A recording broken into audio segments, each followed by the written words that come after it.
WEAF, New York.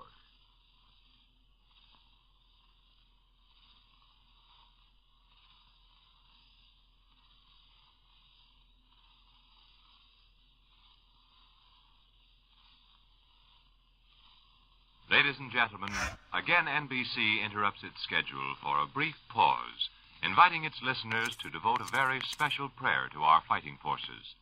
Dr. Ralph W. Sockman, pastor of Christ Church in New York and officiating minister on NBC's national radio pulpit, will lead us in offering this meditation. Dr. Sockman. Our Father, in whose will is our peace and in whose love is our hope, we turn to Thee in trust and confidence.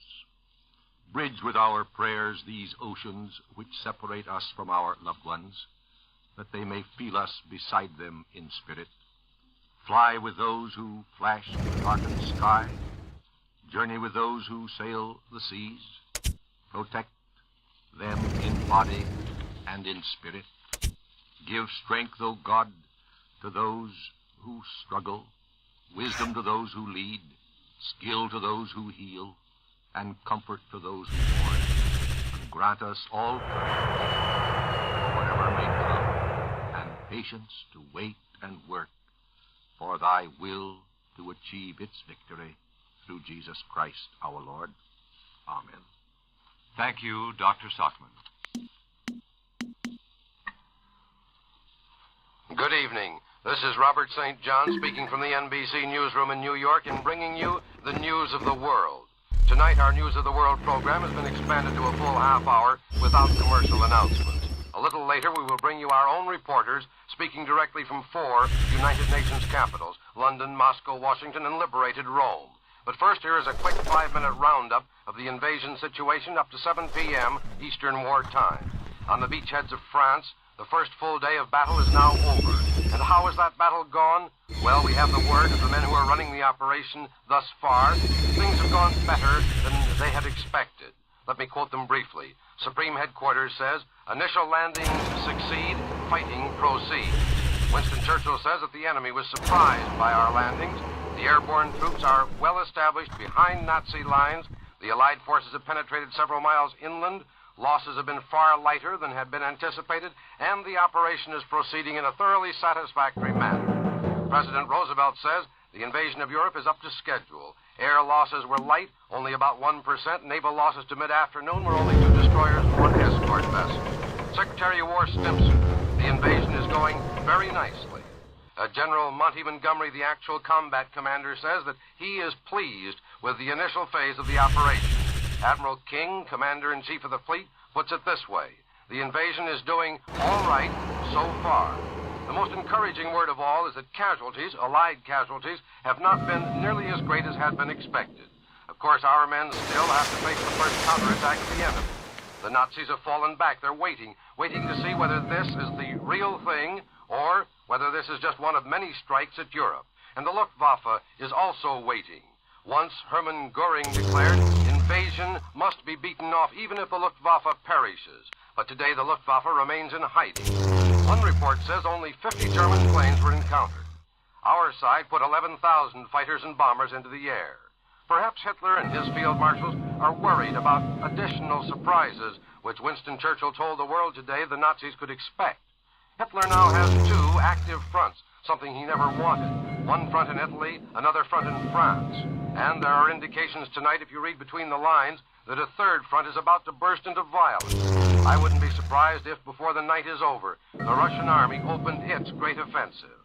Large-scale air battles are taking place right now between Red Army planes and the Luftwaffe over Romania. And we've just had a bulletin that U.S. bombers based in Russia have joined in attacking German targets in Romania. Churchill has hinted there may be a 4th and a 5th front, that the Allies may make landings in other parts of the coast.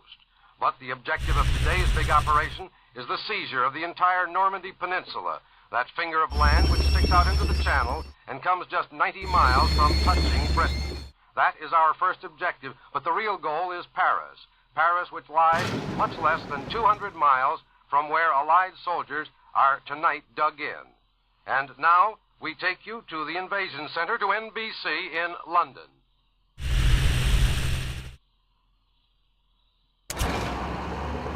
London apparently isn't ready for us yet, so let me go on just a little bit longer. Here are a few odd little sidelights on the main story, which I've been collecting for you today.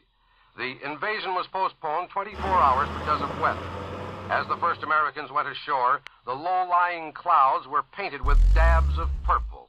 Hundreds of the doughboys were inspired as they rowed across the channel by the sight of a resplendent rainbow which streaked the sky over France with the pot of gold, the end of the rainbow, on the horizon in the direction of Paris.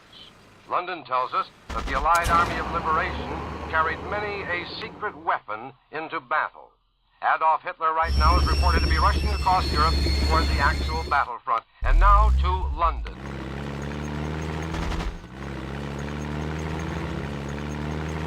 Come in, London.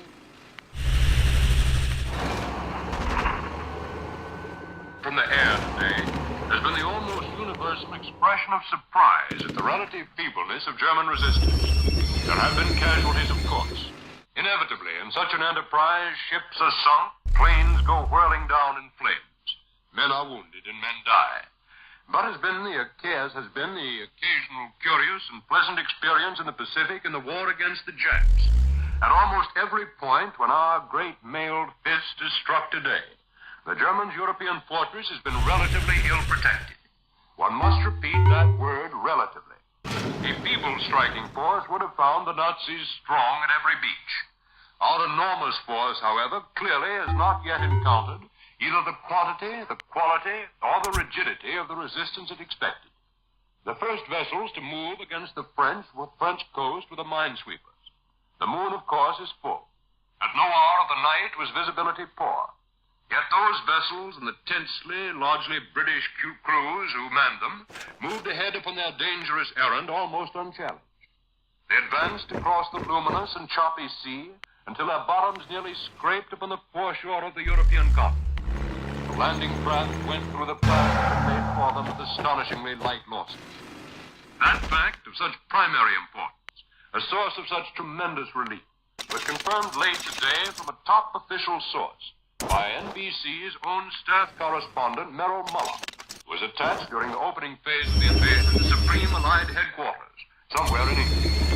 Muller reported that the Naval Command actually responsible for delivering the American, British, and Canadian armies at high tide mark had made the comparatively optimistic estimate that at least 10% of the landing craft would be lost in the first wave.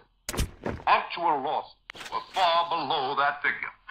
The steel and concrete snags that were presumed to have been erected in great numbers just below the sea's surface on all the possible approaches to Europe were conspicuous by their, again, relative scarcity. What we know least about so far is the actual progress of the fight ashore. But there, too, the impression is the German response has been not less powerful, but apparently less powerful than many had imagined it would be. There is no question whatever that enemy air action has been just plain feeble. One would certainly think that if the enemy still has a Luftwaffe, he would use it now. But, and I stress, thus far, he has not done so. Air resistance over nearby Europe has been negligible. An air officer has just assured me that impatient Allied fighter pilots have gone hunting for Nazi planes to shoot down and have come home sorely disappointed. As with everyone else within range, I so deeply appreciated during the opening offensives in Italy. Nazi artillery today in France has been unimpressive.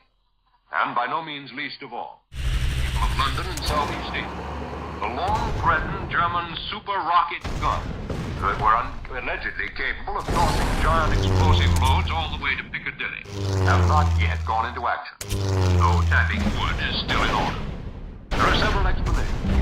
One, the easiest and the pleasantest, is that our superlative weapon of air power has kept the promise of the enthusiasts. Down through the months and years has induced a fatal weakness in the Reich. Unquestionably, that is part of the explanation. Ed Hawker of NBC, who flew this morning to a sky with German anti-aircraft fire over the Cherbourg Peninsula, brought back the estimate that as perhaps as many as 7,000 Allied planes were in the air today against the enemy. Today specifically, most of their crashing attention was given to the comparatively narrow battle area. But Such firepower as that is directed at hostile forces and positions. Artillery emplacements are mangled and buried in thrown earth. Carefully placed big guns are twisted from their strong foundation. Enemy traffic is disrupted and turned back. Men cringe and quail and quit and die. The latest communique issued here just a little over. Heavily underlined that interpretation of events. The high Allied officer also notes that never before in history have so many actual combat infantrymen been carried by plane with such success direct into a field of action. It would, though, probably be just as well to remember that that may not be the whole explanation. It is far too soon certain to throw one's hat in the air. Lift it by all means. Lift it to gallant men and skilled commanders. But for a long time, the Nazis have conceded that it would be possible if enough force were used for us to make good on initial landings on the European coast. Since Field Marshal von Rundstedt, the Nazi invasion coast's supreme commander, could not guess precisely where we were going to land, the German defense plan has always been to keep large, flexible reserves at points in the interior. The real test of arms, therefore, will come when the Nazi generals. One can hope that the rumor is true that Adolf Hitler himself is in the West fumbling the battle with his own peculiar incompetence, when the Nazi generals make up their minds where our main attack is being launched, and then launch their own massive counterattack, which will be designed to drive us back into the sea. That, remember, was what they tried to do at Anzio, and that was what they so signally failed to do, in a vastly better natural position, against an infinitely weaker Allied force. We have learned much from that earlier experience. We have learned much in the time that has passed since then. We have grown stronger, while inevitably under the rain of bombs and fire that have been spread by day and night like a cosmic plague across the German land, and under the wounding assaults from south and east, the enemy must surely have grown weaker. It is announced here today that the Allies have used many new secret weapons. There has been no news from any source of revelation of any Nazi secret tricks as yet. Since the supreme headquarters of the Allied force, locally called Seine, is still reserved in its claims, the chief reliance thus far has been upon individual observers. The National Broadcasting Company has distinguished representation among them. David Anderson, who flew over France today with a unit of the Tactical Air Force, is the authority for the belief that the Germans were, as they say, tactically surprised. His was the first report of the astounding repainting job done just before HR, when all the troop carriers found south and east were boldly repainted in wide black and white stripes, so as to avoid any possible confusion and to prevent any losses from our own guns. That, by the way, is almost arrogant proof of our air position, for all thought of plain camouflage has been utterly discarded. Wright Bryan of the NBC staff spent the first hour of the invasion flying at only a few hundred feet over the soil of France, watching our faultlessly trained American paratroopers go spinning off the great transports under their blossoming mushroom sails in perfect formation to land in the pre-dawn dust below. And now, if you'll forgive me for just a moment, I seem to have changed my script this you can understand the thoroughly addled situation here for the moment. In the dust below, to undertake the brave task of giving instant battle to the enemy's rear, Stanley Richardson, NBC's London bureau chief, was assigned to the naval forces and broadcast long before most Americans were out of bed the superb good tidings that all beachheads had been made on schedule. But by no means small matter, the landings were made in the right places, and the chief losses were astonishingly light. William Chaplin and I and the General Scurry have, during these long, sleepless and foodless hours, for the time being inherited the colorless, though supposedly necessary task of inuring ourselves in an immensely crowded London basement, close to the microphone, and close to the close-mouthed purveyors of the Allied dispatches, the Allied news. But I can assure you we are both growing restless and rebellious. A late report from the Channel front does concede that as the sun declined, a few German fighters did appear southeast of the Cherbourg Peninsula battle area. But our men have been looking for the chance. There is so far no reason to think that that belated Nazi effort in the air was crowned with any great success, or that it in any material way has affected the tide of the hard fighting that is at this very instant going on not much more than 100 miles from here. The setting of the sun has brought another cancellation, or at least postponement, of another threat that had long been looked for. With fingers crossed, I take pleasure in announcing that up to this late hour there has been no air alert in London. With the approach of darkness, the channel seems to have done the expected and rougher. There may therefore be a heavier call for our oft-reported new secret weapon, the magic cure we suppose to have against seasickness. There is, however, no reason to suspect that nature, thus far so singularly friendly to us on all fronts, is giving any important aid or comfort to the enemy. The late-night communique, remember, it's after 1 o'clock in the morning London time, for the first time gives the exact hour when the actual invasion began. Allied night bombers opened the assault at a few minutes before midnight, just a little more than 13 hours ago. A 13 that has, at this peak, been markedly unlucky for the German enemy. Gliders, now deemed to be well past their experimental stage as actual vehicles of combat, have had heavy employment. As you know, of course, the lesson learned at Kwajalein Atoll has been put to use here in a colder and more narrow sea. The huge guns of battleships and lighter but hardly less deadly warships of other categories prepared the way ahead by heavy shelling for the landing area. I return you now, this is John W. Vandercook in London. I return you now to Robert St. John in New York. This is Robert St. John in the NBC newsroom. Before I give you a few bulletins, let me read you an announcement. At 7:30 p.m. Eastern War Time, over most of these stations, you will hear an NBC exclusive program of historic importance, a poem and prayer for an invading army, written especially for D-Day by Edna St. Vincent Millay and starring the distinguished actor, Mr. Ronald Colman. And now here are some bulletins which have just come in while you have been listening to John W. Vandercook.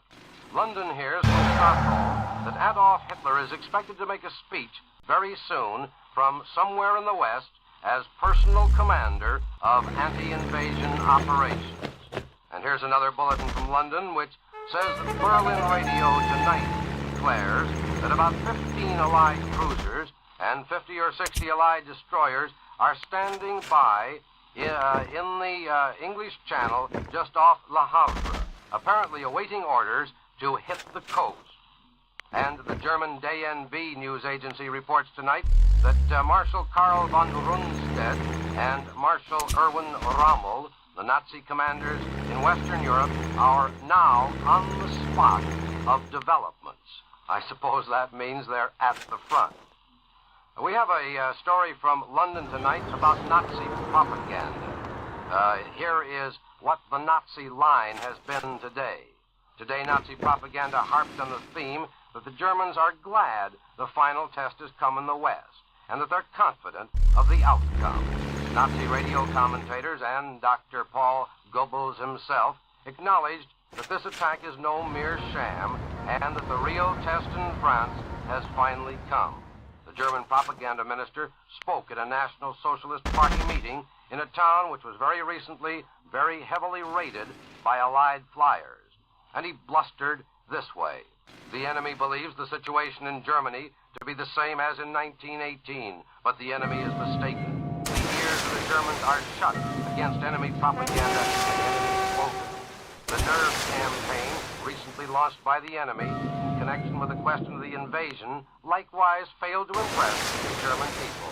We are ready to receive the enemy. A speaker for Transocean News, a Nazi propaganda agency, reported that life remains quite normal in Berlin, that there's no excitement, no extra editions of the newspapers, no special radio announcements. Well, if you were up during the night and listened to us between 12:30 and 3:30 a.m. today, you know how untrue that is. You know about all the special bulletins which we put on the air from here, from Berlin. Bulletins about the invasion. Dr. Goebbels unleashed today a long-prepared assortment of anti-invasion propaganda on the French. Its theme was, "Don't help the Allies. You will be sorry when your country is handed over to the Bolsheviks by the Allies." For German consumption, Goebbels said the German nation is listening to one single command, and this is the great Führer's command. Under his command, we have overcome even the most serious crisis. And now we take you to Honolulu.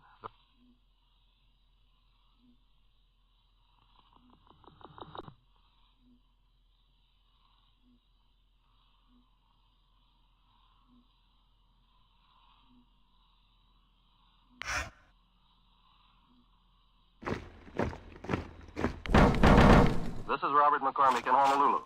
For the first time since I've been in the Central Pacific, Honolulu today has forgotten about the Japanese War. The preoccupation with the Pacific fighting has been so intense out here that I never supposed anything could distract the good people of the Hawaiian Islands.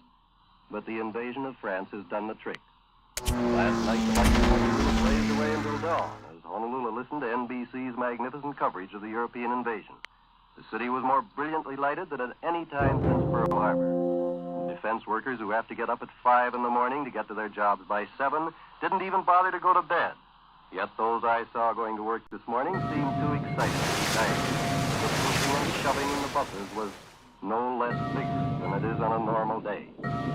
Then we have a message from Lieutenant General Richardson here to the Supreme Allied Command of the European Theater of Operations. General Richardson said, every soldier in the Central Pacific area is watching with pride and admiration the magnificent achievements of the forces under your command. We send you our prayers and our best wishes for every continuing success. The excitement here is understandable. We've a distinct feeling here that the success of the invasion will determine to a large extent the length and costliness of the Pacific War. The invasion of Europe is the last phase of the European War. That much seems obvious. We've moved rapidly in the Pacific since the first of the year, much more rapidly than we thought possible even 1 year ago. But it's highly unlikely that we're yet ready for our final big push. Our invasion of the Japanese mainland seems a long way off right at this point. But the speed with which our troops clean up the Germans may speed up the critical day out here. One thing is certain, however, the war here won't wait. As I've said before, we probably will have invasions of our own out in the Pacific, even before a decision is reached in Europe. They may be invasions on almost as big a scale as the mammoth affair going on now in Europe. So long as the Central Pacific War is a naval war, it can go right ahead. It can take us up to the coast of China, right up to the threshold of the Japanese mainland. And if that war in Europe ends quickly, it means, for one thing, that while England is already helping us beat the Japs, when the Germans are cleaned up, we'll find out whether we'll also get help over here from our other great ally, the Soviet Union. This is Robert McCormick in Honolulu, switching you to NBC in Washington.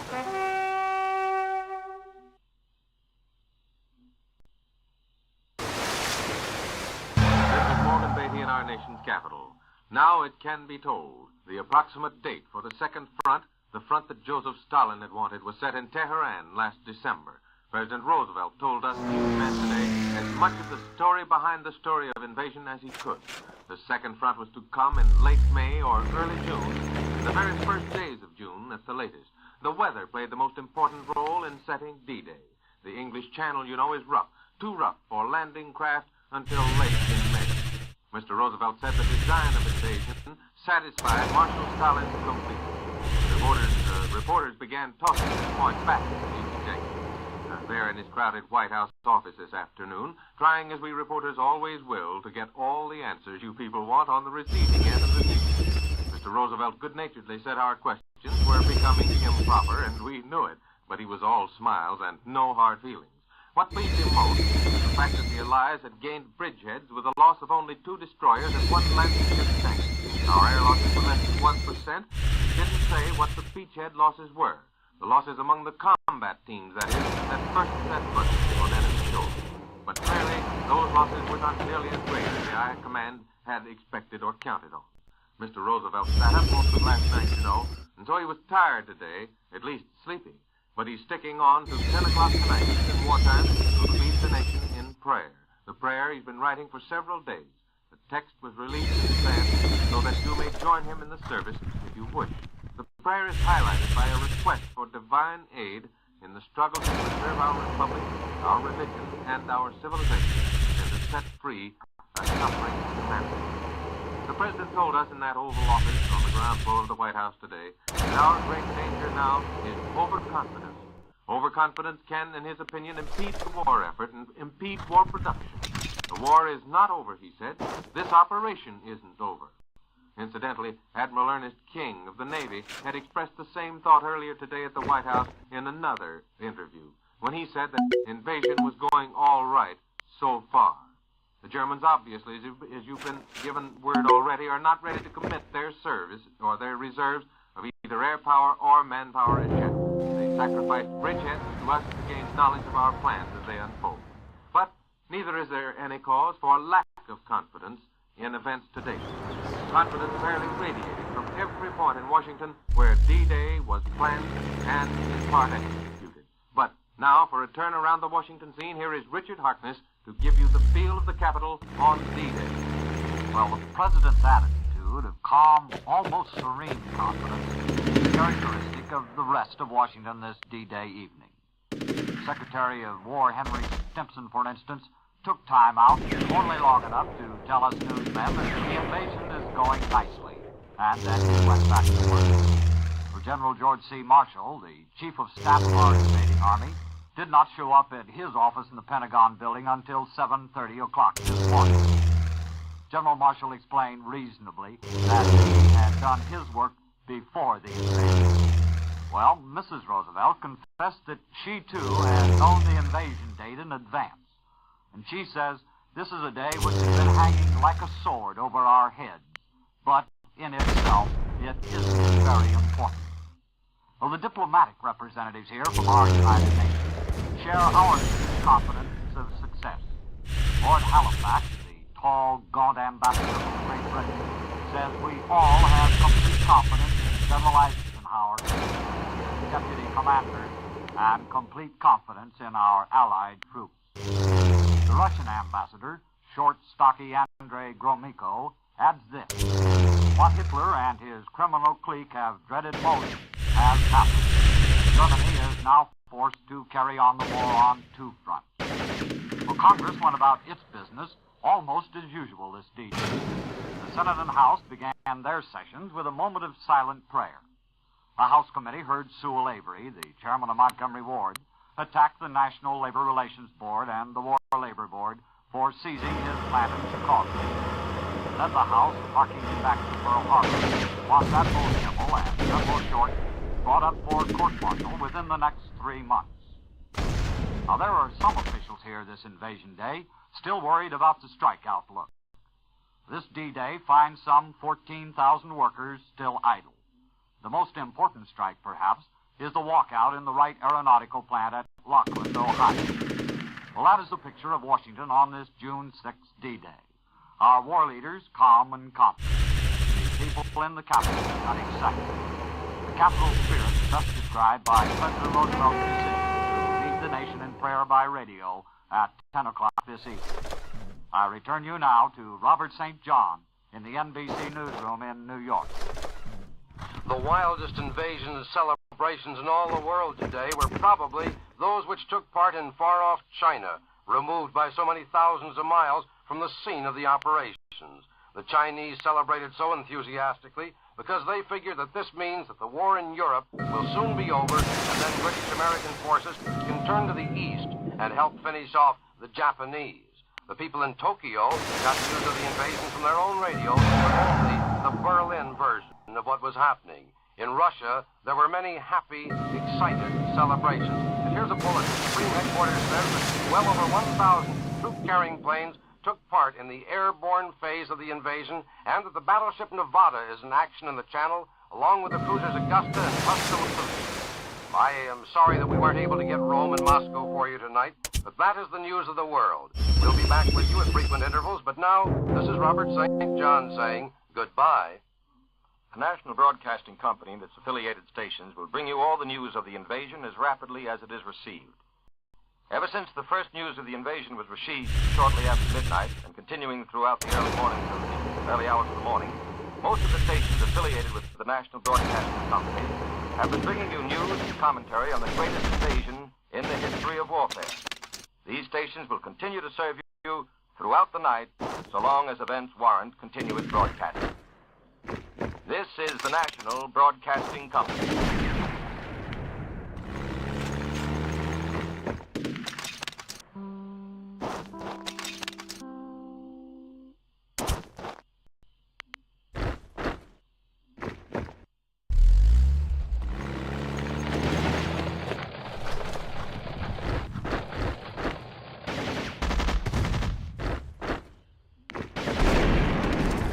We take you now to Hollywood. But we bring you Ronald Coleman with an exclusive feature in the NBC presentation of the events which are shaping history this day.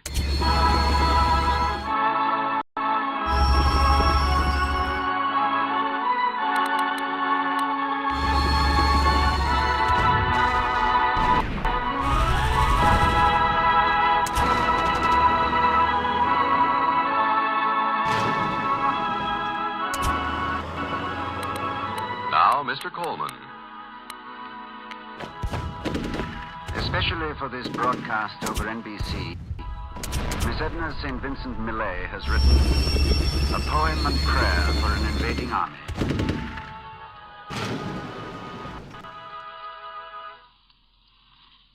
They must not go alone into that burning building which today is all of Europe. Say that you go with them, spirit and heart and mind. Although the body, grown too old to fight a young man's war, or wounded too deeply under the healed and whitened scars of earlier battles, must remain behind. You, too, may not be with them, save in spirit. You, so greatly needed here in the very van and front of duty, to fashion tools and engines, and to engineer their transports, build the ships and mine the coal, without which all their efforts would be worse than vain.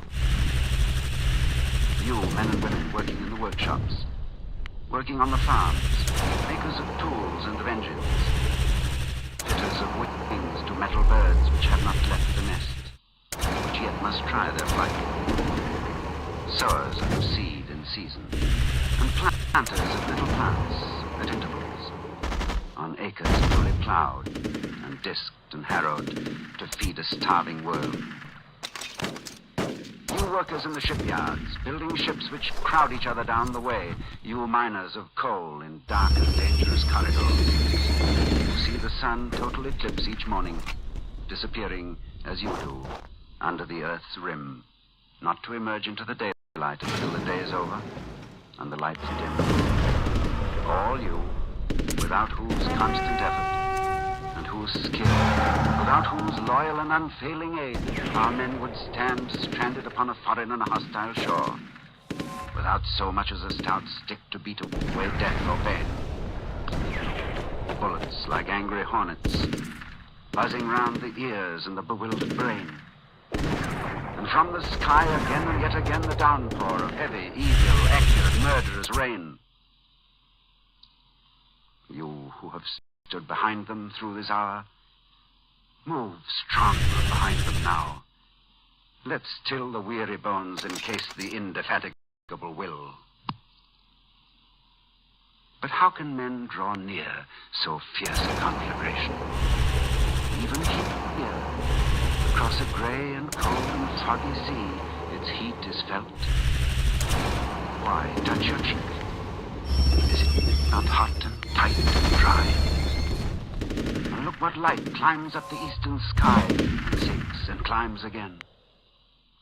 Like to the bright aurora of the north, it floods and flashes, pulses, pales, then glows, lighting the entire east majestically, as if it were the sun that rose.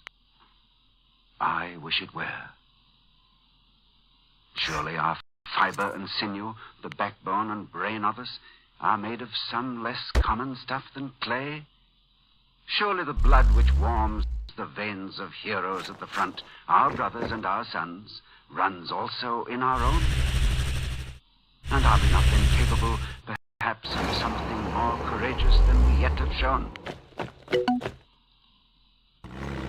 Surely some talisman, some token of our lofty pride in them, our heavy gratitude, and so much love will find its way to them?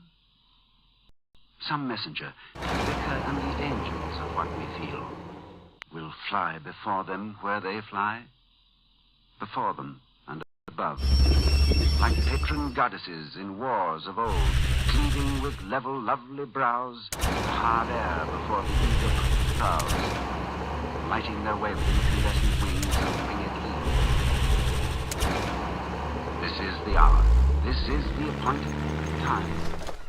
The sound of the clock falls awful on our ears as the sound of the bells, their metal clang and chime, tolling for those about to die.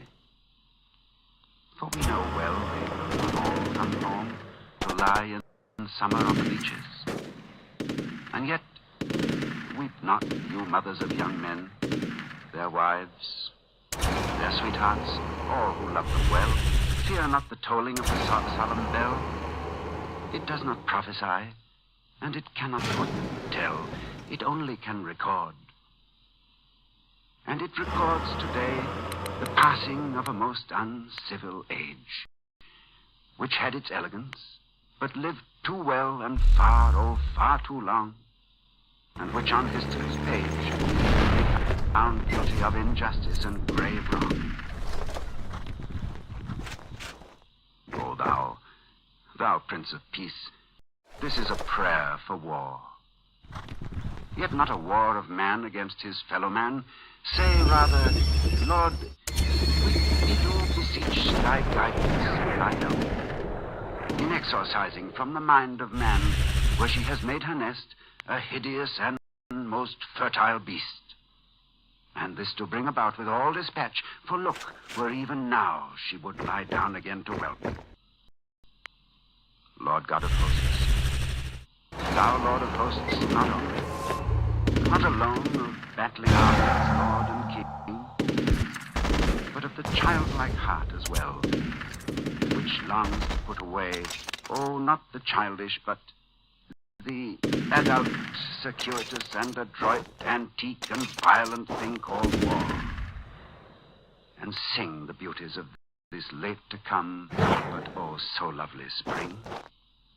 For see, where our young men go forth in mighty numbers to set free from torture and from every jeopardy things that are dear to thee. Keep in thy loving care, we pray, those of our fighting men whose happy fortune it may be to come back home again after the war is over, and all those who must perforce remain, the mourned, valiant slain. This we beseech thee, Lord. And now, before we rise from kneeling, one thing more. Soften our hard and angry hearts. Make us ashamed of doing what we do, beneath thy very eyes, knowing it does displease. Make us more humble, Lord, for we are proud without sufficient reason. Let our necks be bowed more often to thy will, for well we know what deeds find favor in thy sight, and still we do not do them. O Lord, all through the night, all through the day, keep watch over our brave and dear, so far away. Make us more worthy of their valor and thy love. Let them come home. Oh, let the battle, Lord, be brief, and let our boys come home. So cries the heart, sick for relief from its anxiety, and seeking to forestall a certain and a greater grief. So cries the heart aloud, but the thoughtful mind has something of its own to say. On that day, when they come home from very far away, and further than you think, for each of them has stood upon the very brink, or sat and waited in the anteroom of death, expecting every moment to be called by you. Now, look you to this matter well, that they upon returning shall not find, seated at their own tables, at the head perhaps of the long festive board, tricked out in prodigal array, the very monster which they sallied forth to conquer and to quell, and left behind for dead.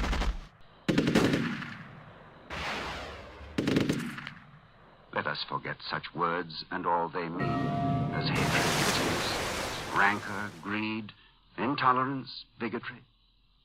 Let us renew our faith and pledge to man his right to be himself and free. Say the victory is ours. Then say that each must search his heart in true humility. Lord, Father, who are we that we should wield so great a weapon for the right and rehabilitation of thy creature, another man. Lo, from all corners of the earth we ask all great and noble to come forth. Converge upon this errand, in this task, with generous and gigantic plans. Hold high this torch who will. Lift up this sword who can.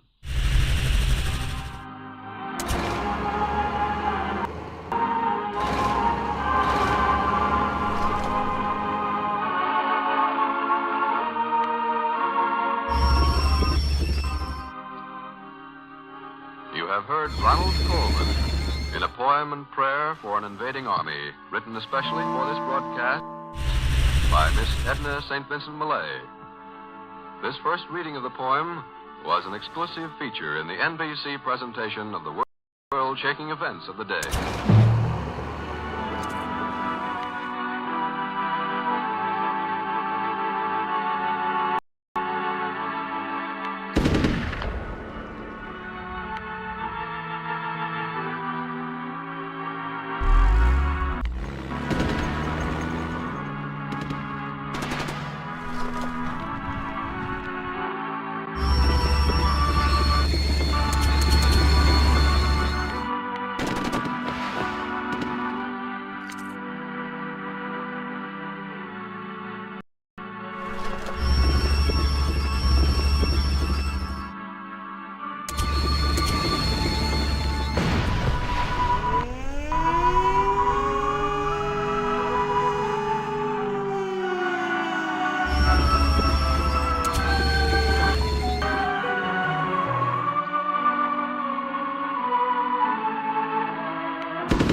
is the National Broadcasting Company.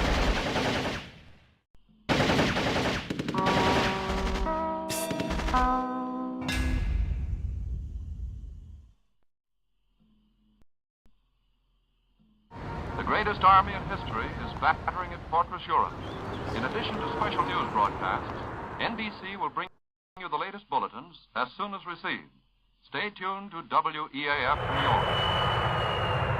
Having canceled all regularly scheduled programs, NBC invites you to listen tonight at 8 o'clock over most of these stations to Ginny Sims in a program especially arranged for this invasion day. Keep tuned all night to NBC for the latest bulletins as they come from the fighting fronts.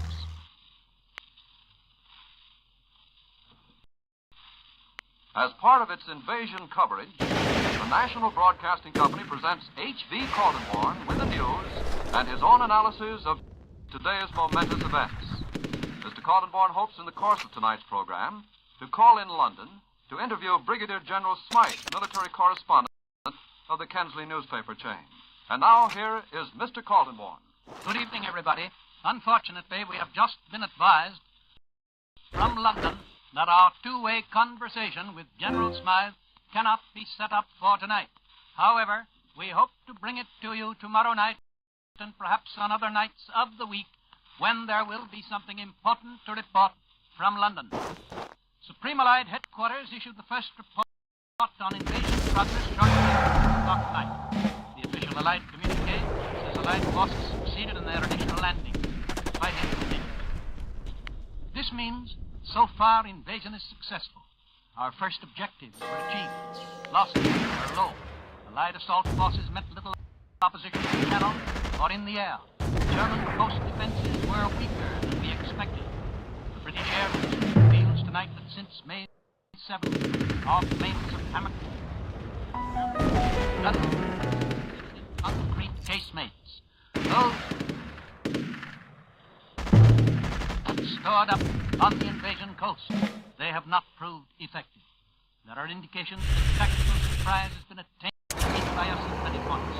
Our control of the sea and the air gave us speedy control of important points on the French Normandy coast. Intensive air bombardment had eliminated much German coastal artillery. Well over 1,000 troop-carrying aircraft, including gliders, participated in the airborne phase of the invasion. A record use of that kind of air material. More than 4,000 ships and 11,000 first-line planes participated in today's operations. 2 more records. Among the ships that bombarded the French coast were the United States cruisers Augusta and Tuscaloosa and the battleship Nevada. The President told us that up to noon we had lost only 2 destroyers and 1 small landing ship tank. General Eisenhower says the naval casualties were very light, especially considering the many ships involved. Air losses totaled 1%, a low figure. The 8th Air Force announces the loss today of only 4 bombers and 7 fighters after hitting more than 100 coastal defense targets. It is significant that Air Marshal Goering said today, invasion must be defeated, even if it means the death of the Luftwaffe. Tonight, it looks as though that is just what it does mean. President Roosevelt said channel weather was the factor which determined the invasion date. D-Day was set for late May or early June. That weather finally delayed invasion 24 hours more. Our first objective here was to be the Normandy Peninsula. Cherbourg is at the tip of that peninsula, and the historic river port of Caen is its most important railroad center. Our troops have reached Caen, 10 miles inland, and are fighting for the town. On the flat north coast of Normandy, we have control of a beachhead 16 miles long and several miles deep. Bulldozers are already preparing an airstrip near the beach. So far, we've achieved some surprise and much progress. We are pouring in reinforcements. Large numbers of tanks will land with our troops. Tank battles have developed. Tomorrow, or the day after, the crucial test of our invasion will begin. The Germans will then strike their heavy blows against our beachheads. The thermometer is falling tonight in the Dover Straits area. This means unsettled weather, which will make our additional landings a little more difficult. If we can hold our established bases against these first counter blows, we can expand them soon thereafter. Our headquarters expects the first heavy counterattacks to be launched in 48 hours. Our reconnaissance tells us that it is coming. German and Allied reports both indicate that we have now established 3 main beachheads. One, at the mouth of the Orne River. This is on the east coast of the Normandy Peninsula, 25 miles east of Le Havre. The Allies have driven into the stone-housed streets of Caen, where William the Conqueror in 1066 assembled the fleet with which he invaded England. This part of the Normandy coast is flat. It is ideal for airborne landings. 2, on the east side of the Normandy Peninsula, at the mouth of the Vire River. This second beachhead is 40 miles northwest of Caen. Caen, by the way, is spelled C-A-E-N. It is near Isigny on your map, spelled I-S-I-G-N-Y. 3, on the east side of the Normandy Peninsula, where the Allied troops fought the Germans, battled Cherbourg, Carentan, Boulogne Road. This landing is just back of Cherbourg. It has already been reinforced. It is intended to give us control of the great port of Cherbourg. Familiar to us all as transatlantic travelers. Tonight, a huge Allied naval squadron is cruising off Cherbourg. It is possible that General de Gaulle is on one of these ships ready to land on his native soil. There were other landings near Havre and the Seine estuary, possibly between Havre and Dunkirk. These, however, they have been mere commando raids to deceive the Germans. There is also a Berlin report that we have invaded the Channel Islands of Guernsey and Jersey off the Normandy coast. This sounds plausible as part of the Normandy operation. We must not be boastful. At the end of this first invasion, today, I cannot help asking these questions. Where is Hitler's Atlantic Wall that was to prevent invasion? Where is the hoarded Luftwaffe that was to defeat invasion? Where are the secret weapons that were to be the undoing of invasion? Where is the counter-invasion? It was to surprise the British. Perhaps we find the answer to all these questions in the simple phrase used by General Eisenhower as dawn broke this morning. He smiled and said, "The sun has come out. Today, it is the sun of victory." Oh, Mr. Kaltenborn, we've established contact with Brigadier General Smythe, and he's waiting to talk to you now from London. If you just use these earphones, you'll hear his voice. Righto. General Smythe, can you hear me? Hello, General Smythe in London. I'm going to put to you some questions which you, as the military correspondent of the Kemsley newspaper chain in Britain, will probably be able to answer. Question 1. Why have we landed on the Normandy coast 80 miles from Britain instead of across the Straits of Dover, only 20 miles from Britain?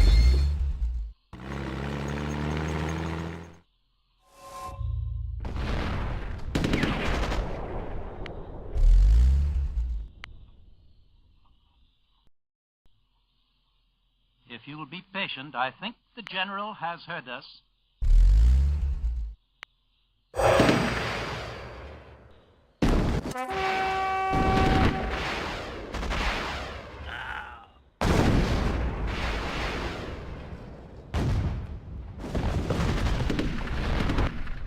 As you know, we've been having a little trouble all day in getting directions.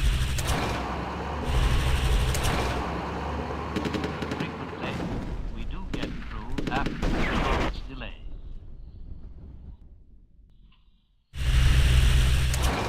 Calling General Smythe in London, putting questions to him concerning the invasion.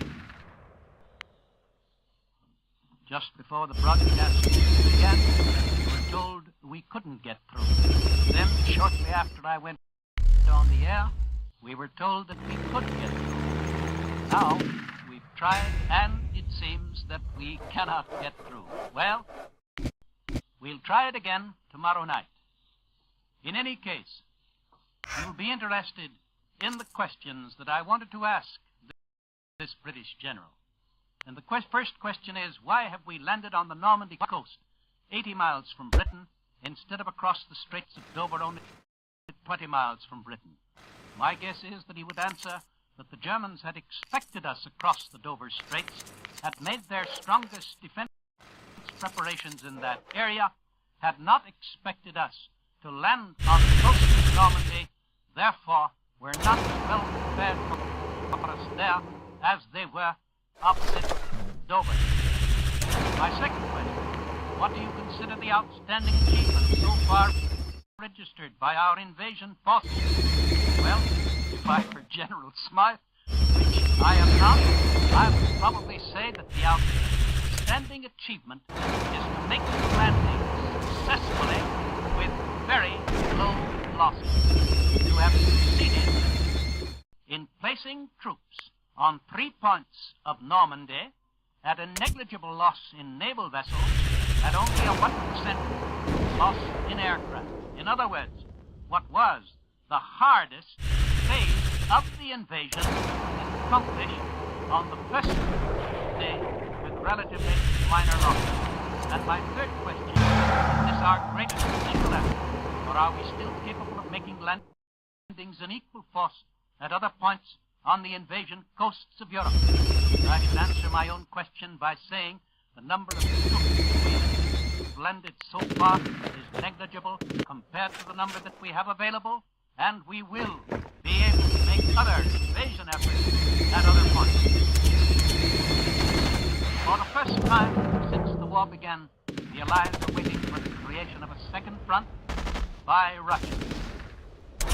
Probably 24 to 48 hours, and almost certainly before the end of the week, the Soviet armies are expected to throw their demonstrated vast power to a new offensive, synchronized with the Anglo-American invasion of Western Europe.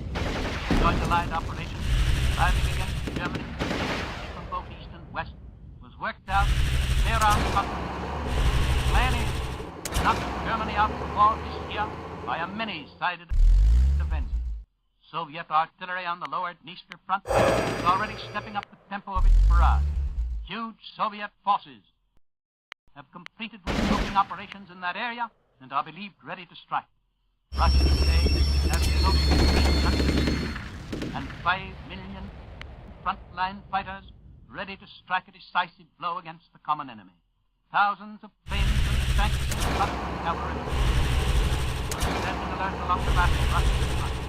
7 weeks of preparation for the new offensive finds the Red Army ready. Today, first American bomber raid from our new bases in Soviet Russia.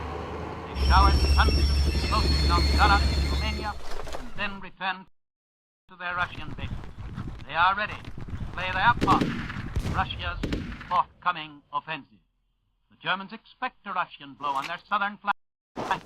That explains the recent German counterattacks on the Jassy area of Romania, which have made little progress. And here are 2 bulletins from other fronts.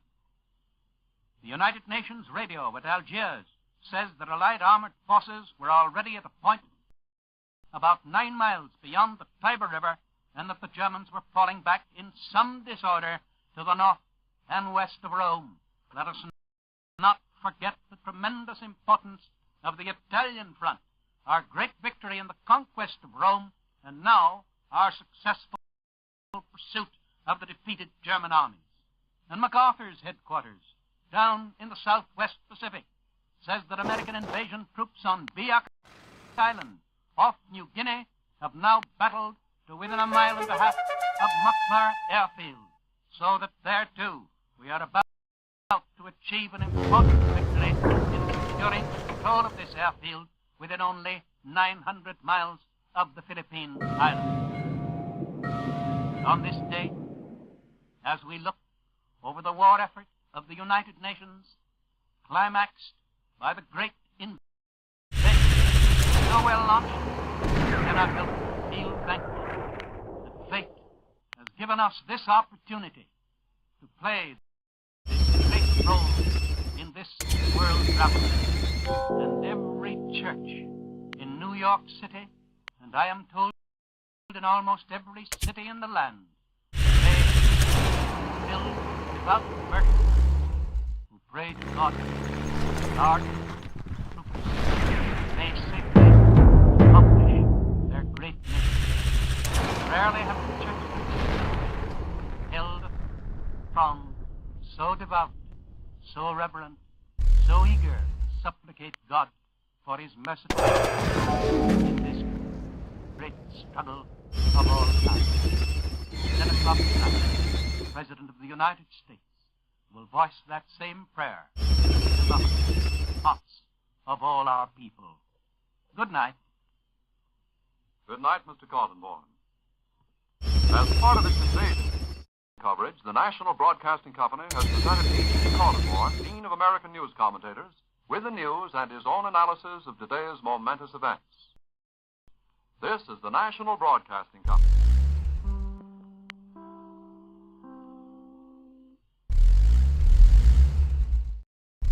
NBC is standing by to bring you the complete news coverage of the invasion. WEAF news broadcast will continue through the night. An invasion bulletin broadcast has received.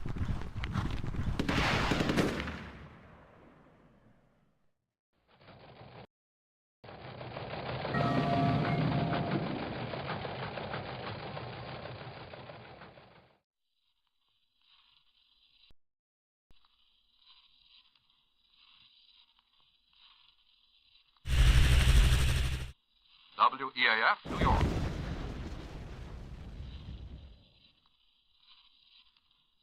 We shall pause now while Dr. Israel Goldstein, President of our Council of America, leads in prayer.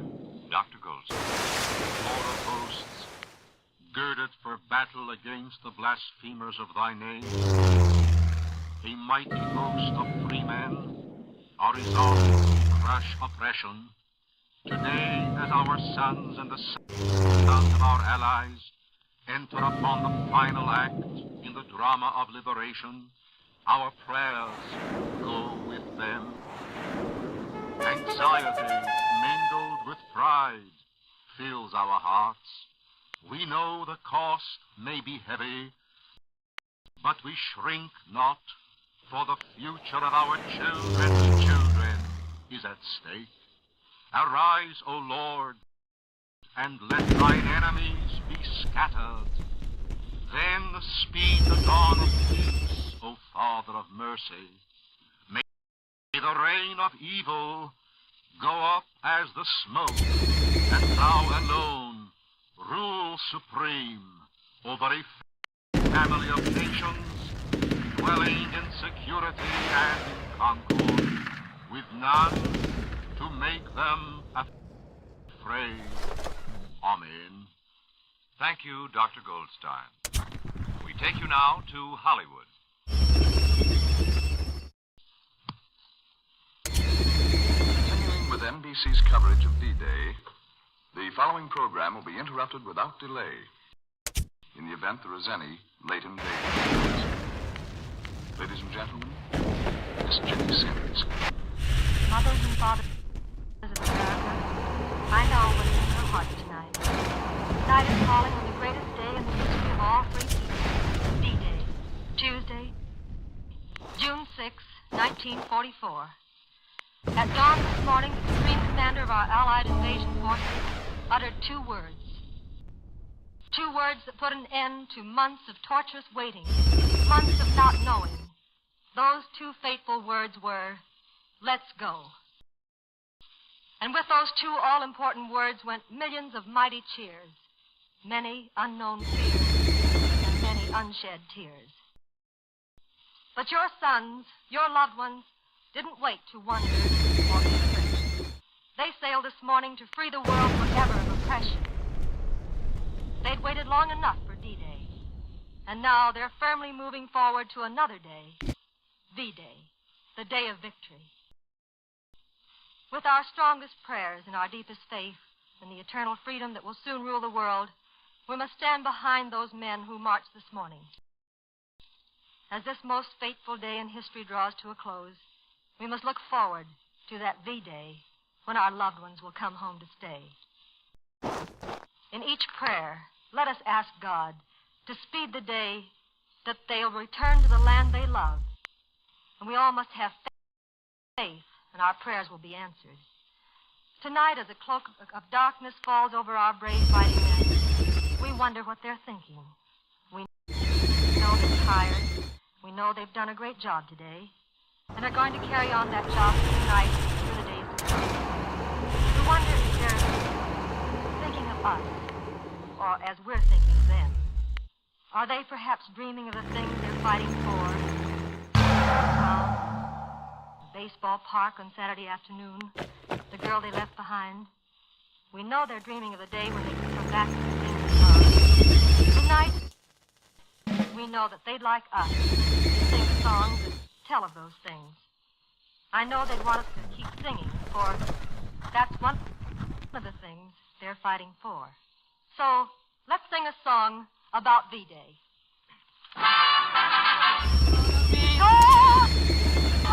Hallelujah Day, when the boys have all come home to stay, and a million bands begin to play.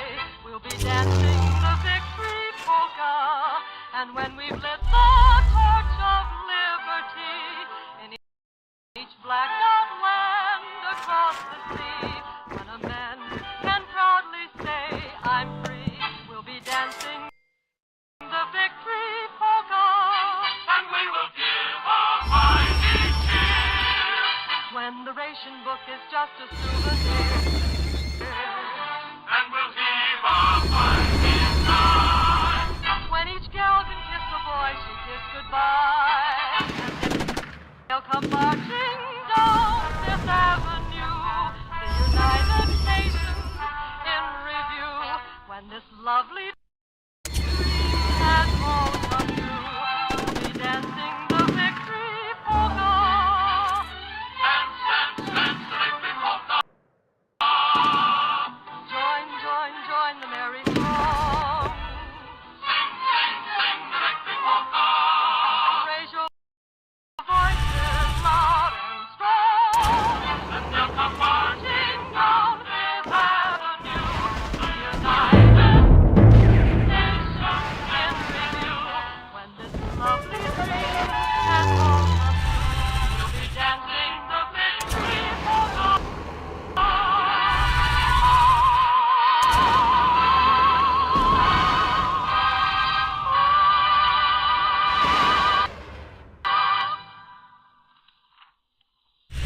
Usually on Tuesday nights we present the greatest guest stars in the world in a show designed to bring our fighting men closer to their loved ones back home.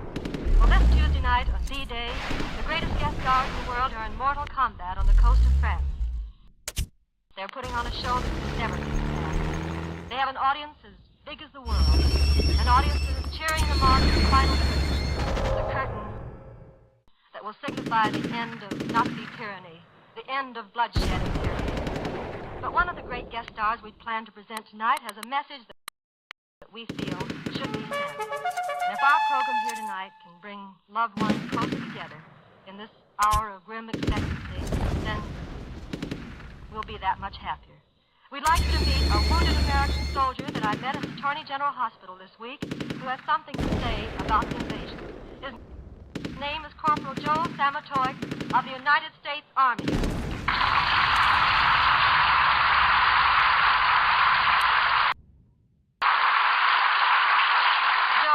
I'm sorry things didn't work out as we'd planned tonight. Well, Jenny, what we'd planned to say isn't half as important as what's being said right now by those men going into France. Well, that's right. But I do want to say this, and I think I'm speaking for all the boys down at the hospital when I say that we're darn sorry we missed the big show. We'd like to be over there with them right now, but I'm afraid I just can't make it on these crutches. So about all I can say is, they're yours, fellas. Go get them. Well, Joe, tonight of all nights, we wish to God you could please a phone call I know you'd like to make. You're in a tough spot, on crutches and 6,000 miles away from your wife, who is an Army nurse somewhere in the British Isles doing her part in the invasion today. And I know that to call her right now would mean an awful lot to both of you. I know if you were there beside her, you'd have lots to say to her. We can't make the call, as you know, but by some crook of fate, she might hear your voice calling across that great ocean that separates you tonight. What would you like to say to your wife, Joe? Well, just that. Well, Nancy, I love you lots. I wish I could be there with you tonight. I know you're awfully busy working with the boys. Well, I just wish I could help, too. It's awful being so helpless and so very far away. But be brave, sweeter, and I love you very much. I'll be seeing you. Well, Joe, I hope your wife heard that message. Perhaps she'll hear your voice through the great din of battle, and you might listen to other announcements tonight and claim the safety and victory of our loved ones overseas. Come back next week, Joe, and we'll tell the story we planned to tell tonight, okay? Gee, that's great, Jenny. Thanks very much. Well, you're very welcome, Joe, and thank you.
Tree, you'll see a nest where the dove of peace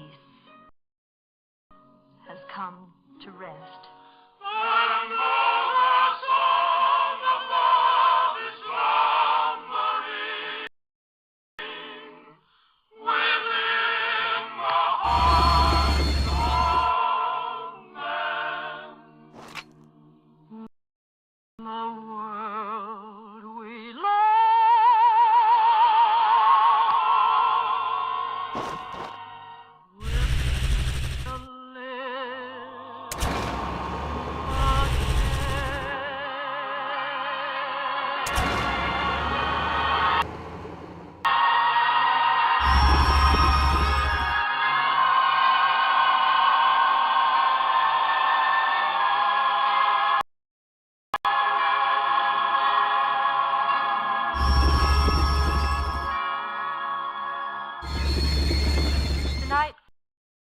Throughout America, many fathers and mothers are wondering if their boy is lying on some beachhead, alone on some battlefield, wounded, perhaps dying. We've been told that the battle will be long and hard. The casualties will be heavy. Many of your loved ones will sacrifice their lives in this great march to victory. And we thought perhaps it would help you to know what your country and the combined strength of all the United Nations has done to ease the suffering and pain of our fight. We're honored to have a great man as our guest tonight who worked in the battlefield with the wounded men. And he was awarded the Navy Cross for rescuing 9 men who were left to die during the Jap invasion of Java. This man who knows about medical care and what we're doing for our wounded fighters is the famous and heroic Dr. Wassel. We'd like for you to meet him now. Ladies and gentlemen, we're proud to present Commander Cordon Wassel of the United States Navy.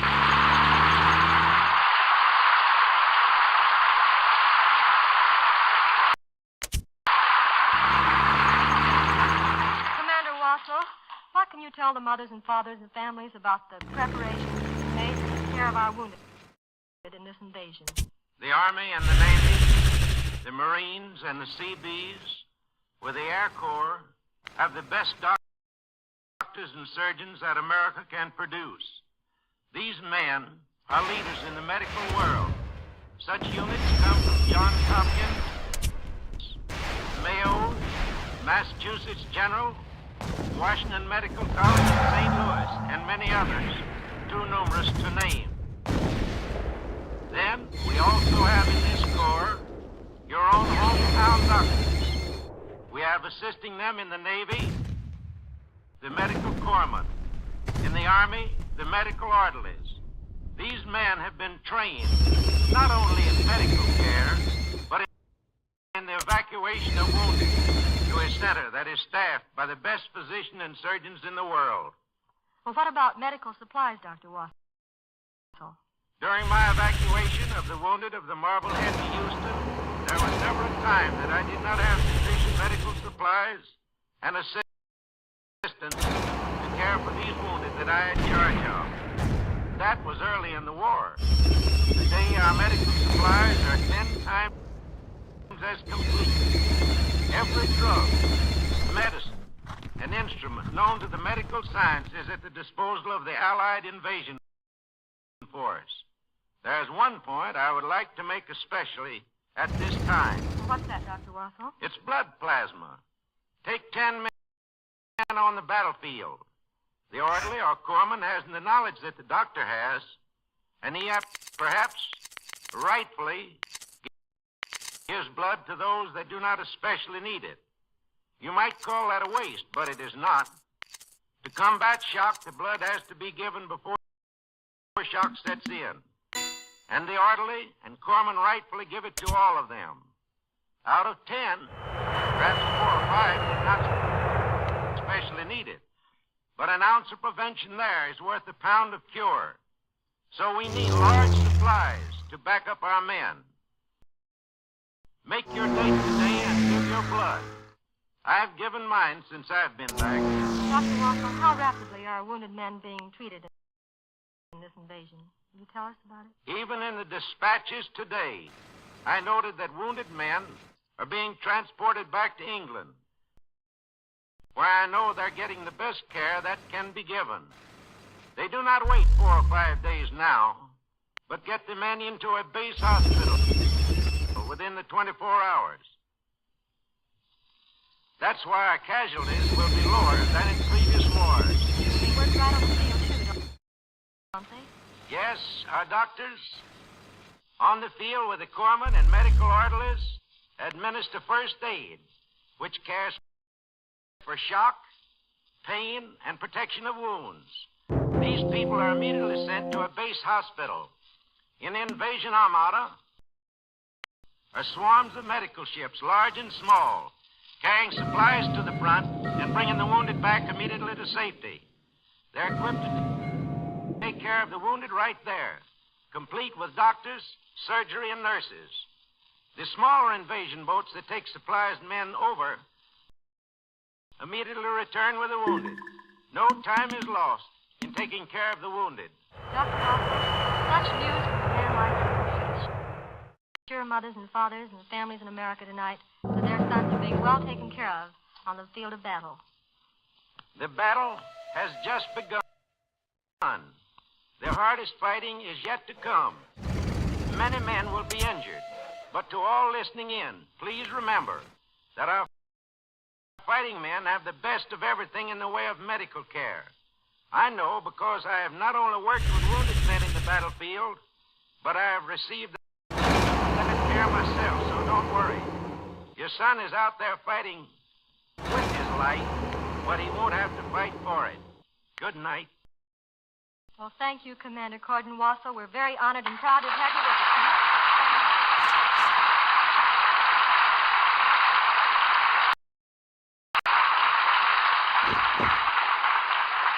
Thank you very, very much. Tonight, our fighting men overseas would want us to carry on in the same spirit in which they left. In all their letters back home, they always say, "Don't worry about me, I'm okay. It's you folks back home that we worry about." Well, let's show them that we haven't lost that spirit. In our hearts, we have a song that keeps rising above our fears and gives promise of a bright and happy future.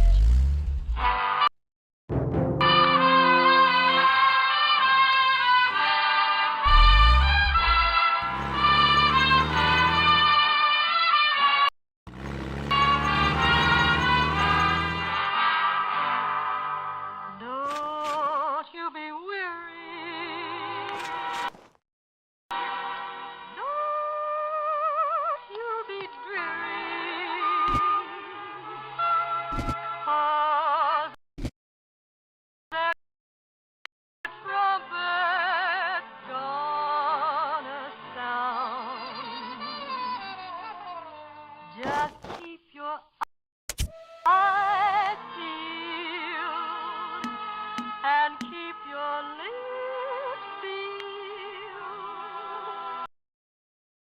And when that good news gets around,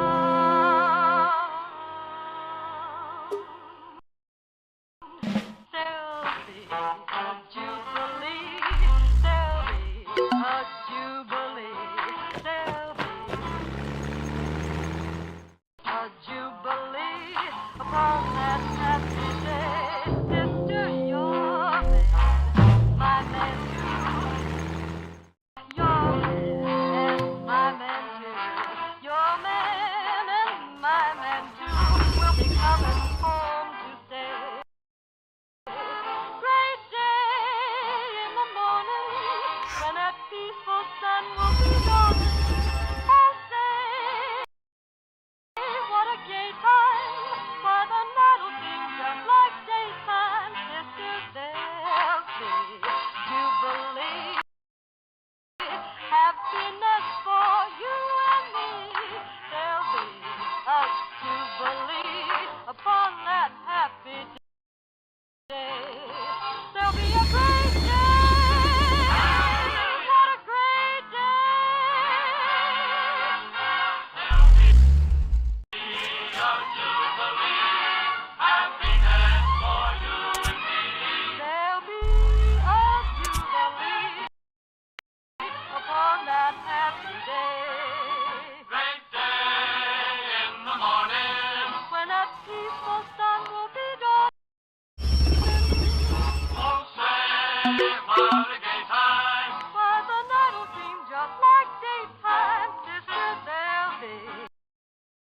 A jubilee, happiness for you and me.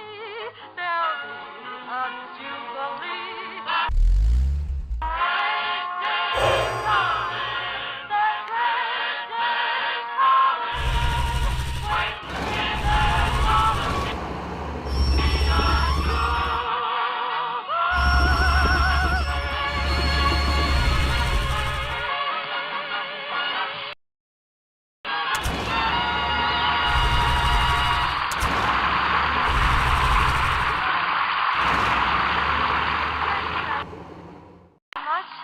Another song of our dreams of the future, a dream of tomorrow that will soon be here, a day of freedom and peace, and a day when we will no longer wait and pray for our loved ones' return, a dream that will come true.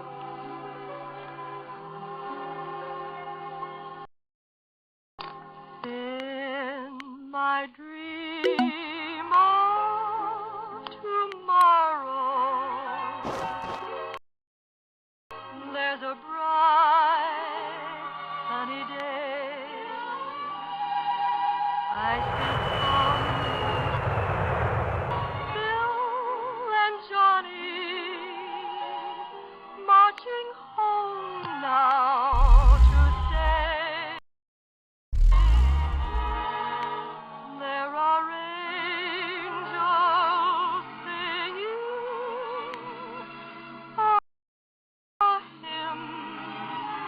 of joy.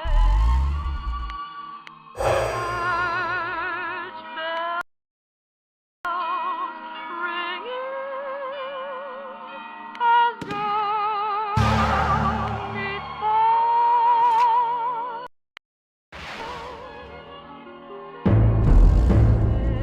In my dream of tomorrow, you are so close to me, in a home full of laughter, in a world that is free. Oh, my darling China, we'll see.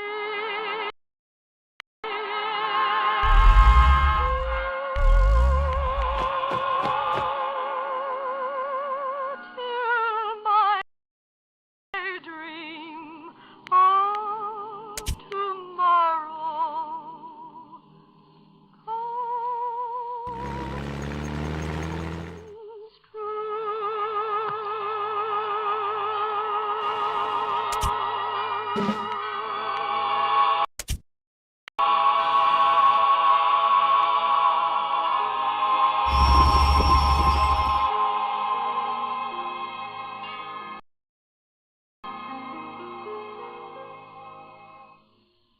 Tonight, our thoughts are with those who are fighting for our way of living. In each of our hearts, there's a prayer for their safety, speedy victory. We have with us a man who has given spiritual guidance to men who have made it utter coast in this war. He was at Pearl Harbor on December the 2nd.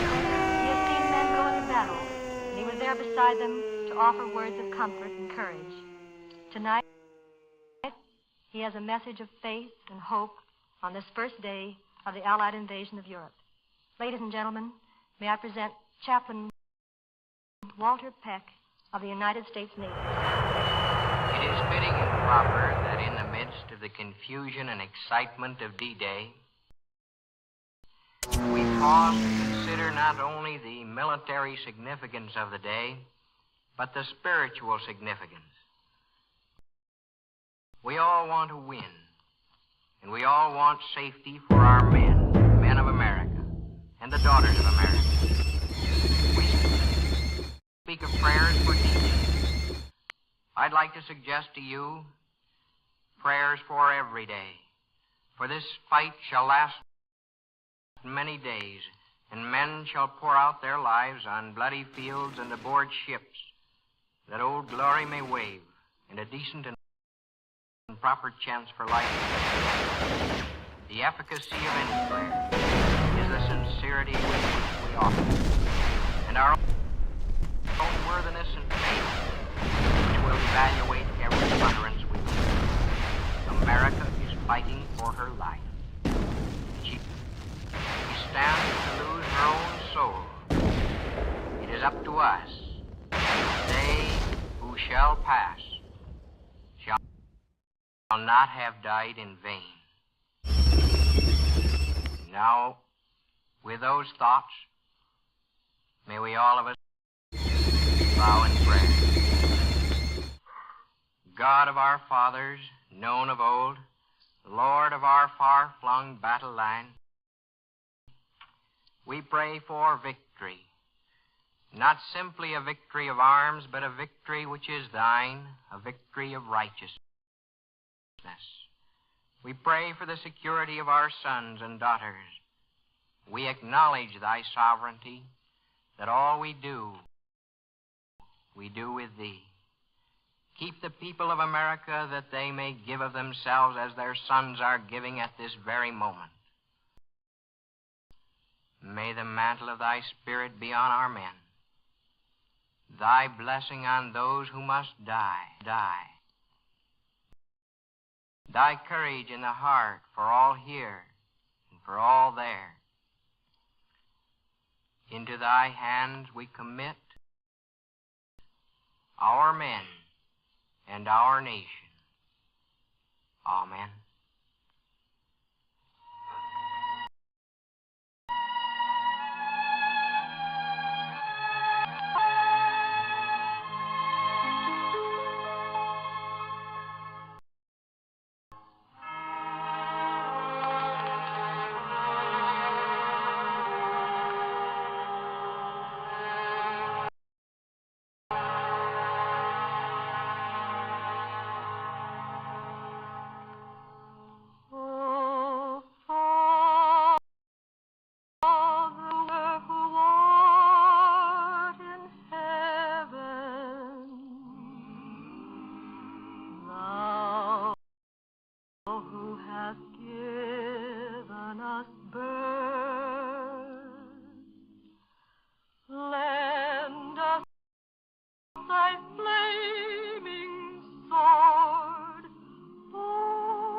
fight thy battle on earth. As we walk through the perilous darkness, lend us thy holy light that shines in thy heavenly mansion to guide our path in the night. And lend thy shield and thine armor to the gallant boys over there. They are thy children, Father, and this is thy country's prayer.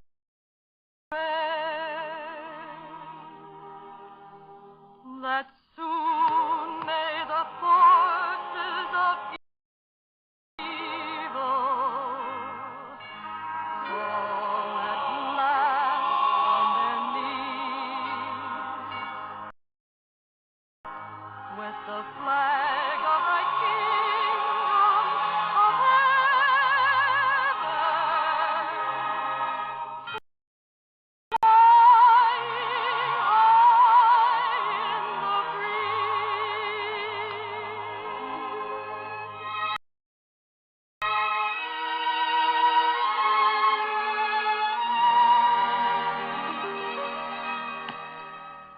Then sons will return to their mothers, men to their wives,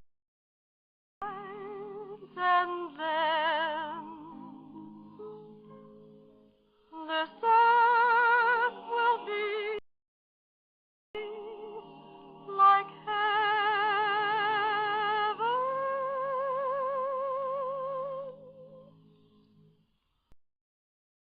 Peaceful and bright.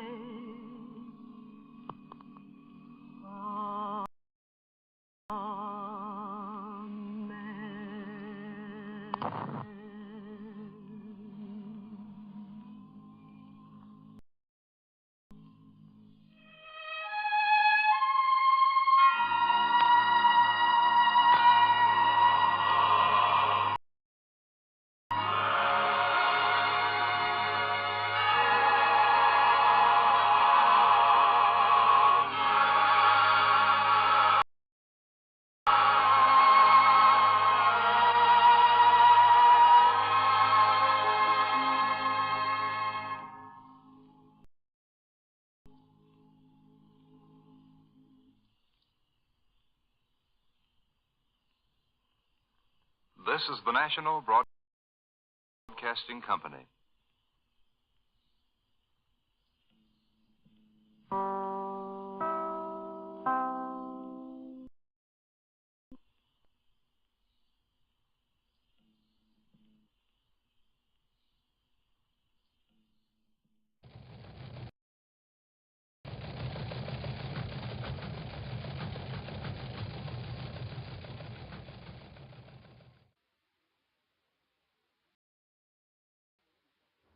Continuing its up-to-the-minute coverage of the invasion of Western Europe, CBS World News now brings you the latest news developments, followed by reports by its correspondents at home and abroad.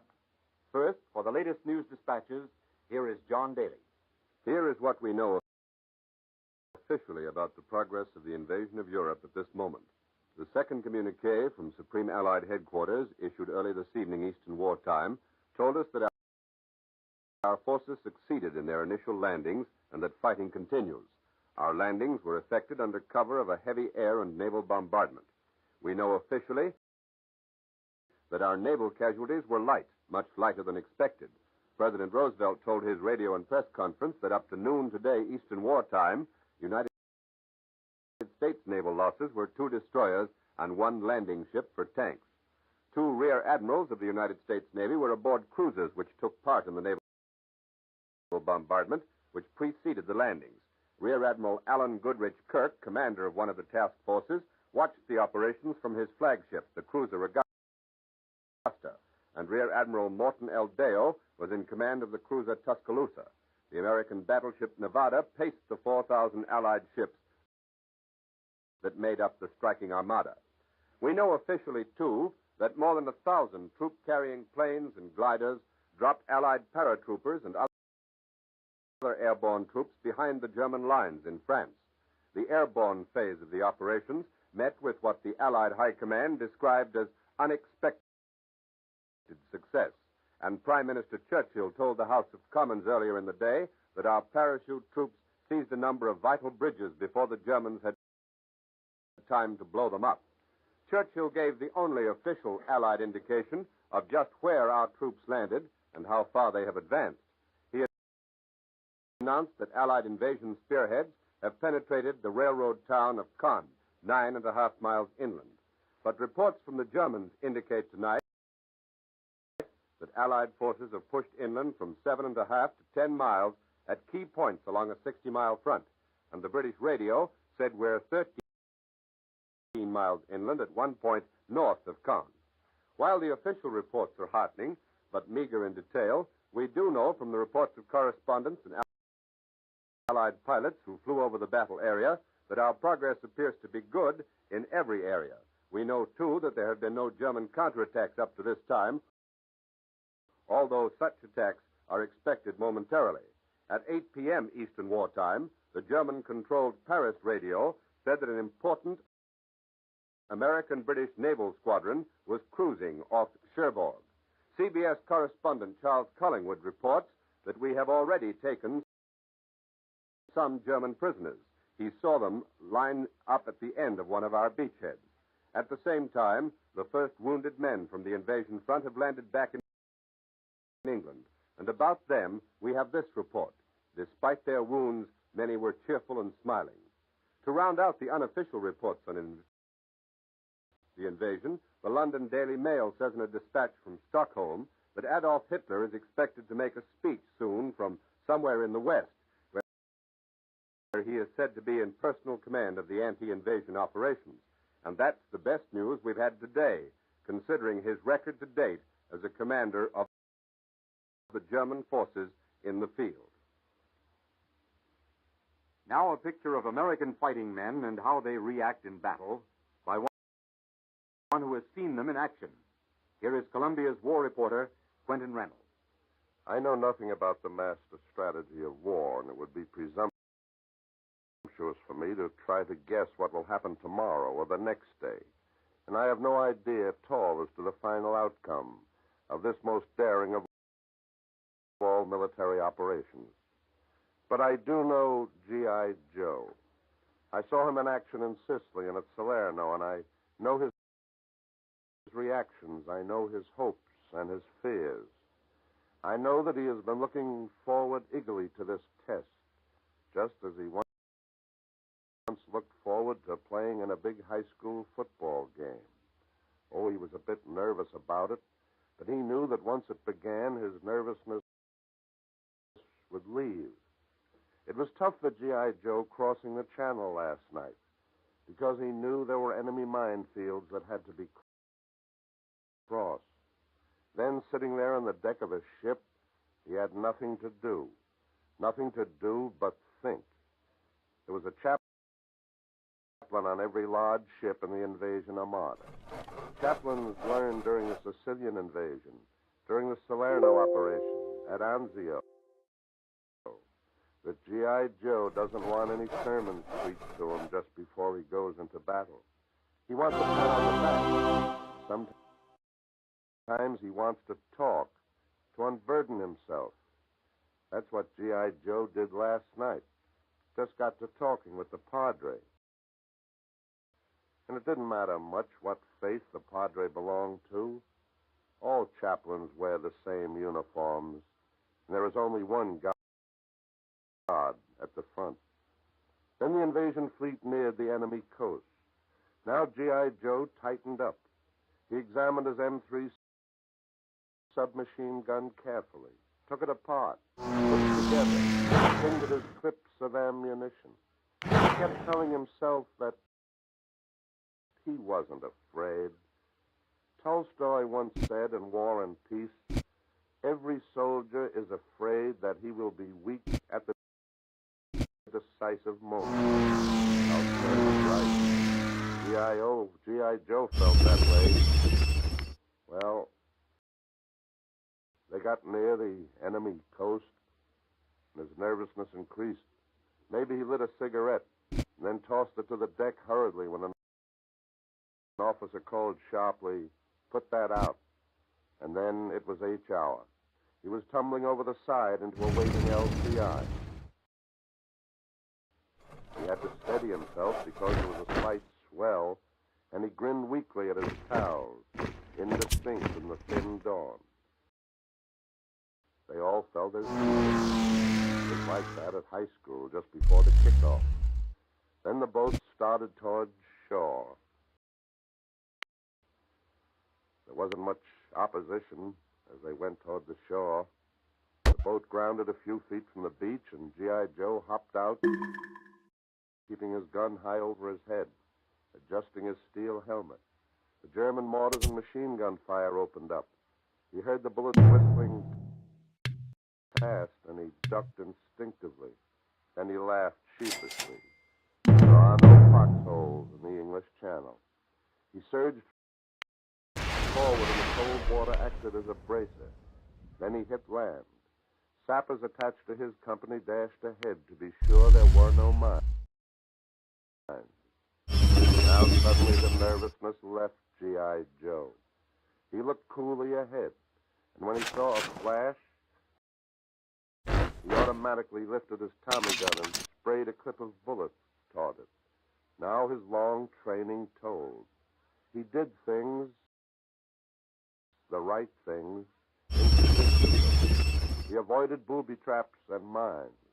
He dashed from one bit of cover to another. When mortar shells began to drop close, he and his pals fanned out the way veterans do. They didn't bunch up in a tight group to be annihilated by one shell. They pressed on. After 5 hours, his officers told him to eat something. In his pocket was his cardboard box of K-rations, ham and eggs spread, and biscuits, concentrated chocolate, and best of all, cigarettes. It was light now, and he puffed his cigarette happily. He kept on advancing all afternoon.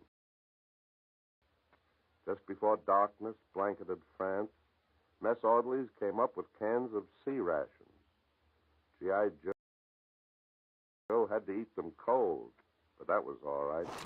He had his meat and vegetable hash right out of the can, and he took out the powdered lemon he found there, added some water from his canteen, and had a tin cup full of pretty good lemonade.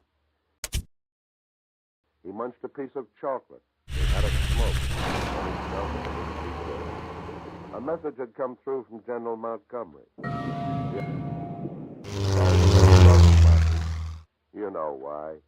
He loves them because Monty always wins. We Americans like winning.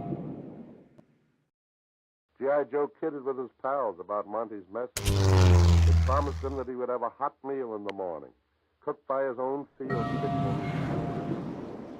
which would land during the night. That was good news.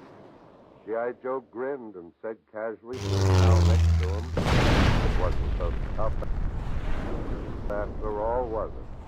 This morning, G.I. Joe was just another healthy young American kid. Tonight, a veteran, a man who has been tested and not found wanting. He looks forward to tomorrow with confidence. So should we. We should be mighty proud of these sons of ours. They're pretty wonderful. Next, an analysis of the strategic and tactical aspects of the fight. Columbia's military expert, Major George Fielding Elliott. There is no use minimizing the stern and savage character of the fighting that lies ahead of our armies and their allies before they can hope to overcome the resistance of the German forces. The Germans are at bay. They are fighting for the last hope which remains for them, the hope of pushing back our invasion of Western Europe into the sea and then turning in full strength to check the coming Russian onslaught. It is not a very bright hope, but it is the only hope they have, and they will not give it up easily. There is one comforting thought which can sustain us as the battle is joined, and that is the fact that the present American Army is the most capably commanded army which the United States has ever placed in the field at the outset of a war. And this is the real beginning of this war as far as large-scale land operations are concerned. Anyone who has ever read our military history will recall the cruel price which has been paid in the blood of our young men in order to prove the incapacity of political generals, or of superannuated generals, or of just plain stupid generals in all our preceding wars. Even in the war of 1917-18, when things were a lot better than they were in the Revolution, or in 1812, or in the Civil War or the Spanish War, there still had to be a considerable process of testing, of trial and error and elimination, before some of the incapable general officers of that time were gotten rid of. In this war, matters are very different. I don't mean to say that all our general officers are perfect, nor even that all of them are, in all respects, admirable leaders. But as a whole, they represent a far higher average of leadership and all-round military capability than the generals of any of our military at the first campaign. This is because they are picked men, because there has been applied to them, not on the battlefield, not at the price of blood, but beforehand, in training and in maneuver areas, a process of test and strain and of ruthless weeding out of the unfit, a process which in all our other wars had to wait for the actual fighting to begin. And this process has also been applied to junior officers by the simple means of insisting that generals should see to it that their juniors were efficient or cease to be generals on active service. Every American general who now commands a division, a corps, or an army of American troops has been put through this hard and unforgiving mill of trial. Those who have failed in any degree have been relegated to non-combat duties or to the retired list. And the higher the rank and responsibility, the more severe the test, the more exacting the requirements. Of course, this process is not 100% proof against error. Nothing can be in such matters as war leadership, save the actual test of war itself. But it goes a long way, this process, toward eliminating the unfit before they get to the point where their unfitness can cost the lives of our young soldiers. Some, no doubt, will yet remain these doubts, but these will not be many. For most of those whose failings have been in any way demonstrated have been weeded out already. For this stern but highly necessary elimination of incapable leaders, the fathers, mothers, wives, and sweethearts have to thank the Chief of Staff of the Army, General George Martin. Ever since he took over the duty as Chief of Staff, he has set himself determinedly to get rid of that class of high-ranking officer who always in time of peace seems to climb slowly up the ladder of seniority, and then when war comes, blocks the promotion of better men to the posts they are no longer capable of holding. General Marshall looked back on our past record and he resolved that if war came in his time, he would not repeat that error at any rate. We have seen the result on many battlefields and in many parts of the world. Few generals fail and come home very promptly. We have seen the vast majority of them carry on with their task efficiently and capably, whether it be the task of commanders-in-chief such as Eisenhower and Stilwell, of Army commanders such as Clark and Kruger, or of Corps commanders such as Keyes and Prescott. It is now 2 days plus 1 overseas. For a picture of England on this second day of the invasion, we take you now to London. Charles Shaw reporting. This is Charles Shaw in London. It is D-Day plus 1 in London. It is 2:45 o'clock on the second morning of the invasion, and London is asleep after its biggest day in 4 years, its biggest day since Dunkirk. However, if you hadn't read the papers, if you hadn't heard the radio, if you had judged only by appearances and manners of the people, you wouldn't have known it was a big day. London took D-Day calmly and soberly. When I remarked about London's D-Day calm to a policeman tonight, he said, well, they're jubilant inside. A fellow American was with me, and after the policeman made his remarks, the other American said, after all, you don't cheer the kickoff in a football game. You cheer the play. Final score. From everybody who asked for comment about the news came a reply something like, it's good news. But usually the person questioned asked a question of his own. Is the latest news still good?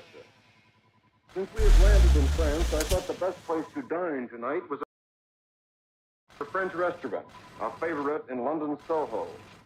Service was entirely as usual, and Paul, the head waiter, usually very verbose, wasn't over-communicative tonight. It's good news so far, he said. Let's hope for the best. Tablecloth strategists were seated at nearby tables, showing their girlfriends on penciled maps of France on the linen how the fighting was going or should go. At another table, a woman was heard to remark, it's a shame that they've taken the limelight from General Alexander's show in Italy. He got all that criticism about the NCO beachhead, and now that he's doing so well, somebody's paying attention to him. She wasn't representative, of course, but hers was one of the voices of the evening. A taxi driver, wanting to know if the late news was still good, explained, I haven't been able to get a paper yet. The radio set still isn't standard equipment in British homes. Piccadilly Circus, sometimes called the crossroads of London, was much the same as usual, except there were fewer American soldiers about and fewer American MPs. A street hawker tried to entice buyers of squeaking, woolly toy dogs, but I saw no takers. In Piccadilly subway station, I was greeted by an American lieutenant wearing the wings of an aerial navigator. Noticing my war correspondent's uniform, he asked how the news was. I filled him in and expressed wonderment at the absence of the German Air Force from the beachhead. The navigator replied, I was over there yesterday. I've been over there the last week, and I didn't see many German planes either. But they've got some somewhere, and they've got some good ones, too.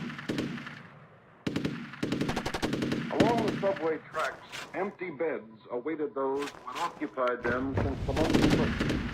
Those men, women and children, who had been bombed on so many times, or had been so shaken by the Blitz that they wouldn't dare spend the night at home. Early evening, the beds were empty. As darkness neared, their occupants began arriving. In fact, they arrived earlier than usual. And one of them told me, Jerry will sure come over here tonight. He didn't. Along Putnam Court Road, men and women were seen carrying their tin helmets. They probably feared a bombing tonight, despite the news that the Germans failed to oppose our landing from the air. At 15 minutes to 9, the lobby of the Savoy Hotel looked normal. At 10 minutes to 9, not only the lobby, but the bars and other rooms began emptying into a tight house where BBC broadcasts may be heard. They were gathering to hear the king. They listened reverently. At the end, men and women rose sharply to stand while God Save the King was played. Since the king had exhorted his people to pray, I went to St. Paul's Cathedral to see whether any worshippers were gathered there. St. Paul was closed. A sign proclaimed that Invasion Day prayers for victory had been scheduled for 1 p.m. and 5 p.m. today. Earlier in the day, the chief attraction was the House of Commons, where Mr. Churchill spoke twice. For his first speech, the only one I can talk about, the House was crowded, and there was some semblance of excitement, although, as one reporter noted, it's often crowded and often excited for quite trivial occasions. The audience awaited Mr. Churchill, and the House of Commons ritual had to be obeyed. Questions that had been put down when invasion was still something to be guessed at came up for reply. Questions about laundry and about button polishing in Burma. Congress member Gallagher again demanded the abolition of banks. In all, 73 questions were asked, although at breakneck speed. Mr. Churchill didn't express the questions to the answers so quickly, so there was a few minutes interval between the end of question time and the Prime Minister's arrival in the room. Not far away from the Prime Minister sat a man who occupied Mr. Churchill's present position 26 years ago. It was the venerable David Lloyd George, Britain's leader in World War I. With his eyes during the Prime Minister's entire speech, never glancing away with a face of the invasion in London was to promote a sharp rise in the price of French railway bonds,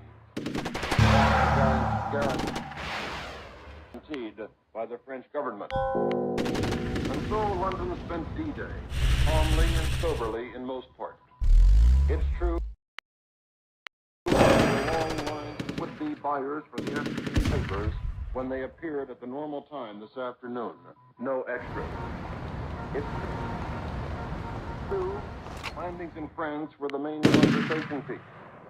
But one of London's evening newspapers says, Londoners can never again deny their phlegmatic calm. The biggest news of this or any other war saw them plodding steadily about their business. Another taxi driver mentioned one sign of enthusiasm. He said, my temps were bigger today. They usually are when people feel bucked. No search for London attitudes would be complete without a tonight, the pubs had the usual crowd of people drinking their mild bitters or a drop of gin within.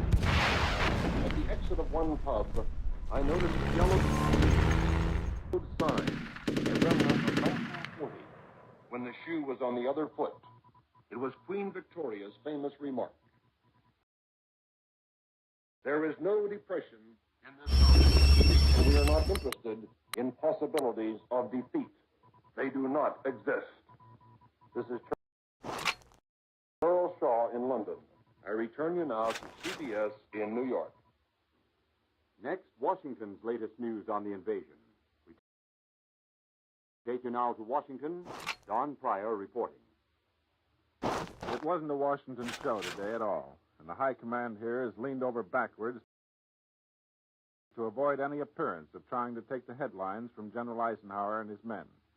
Actually, there was no more action in Washington today than there must have been in Kiev.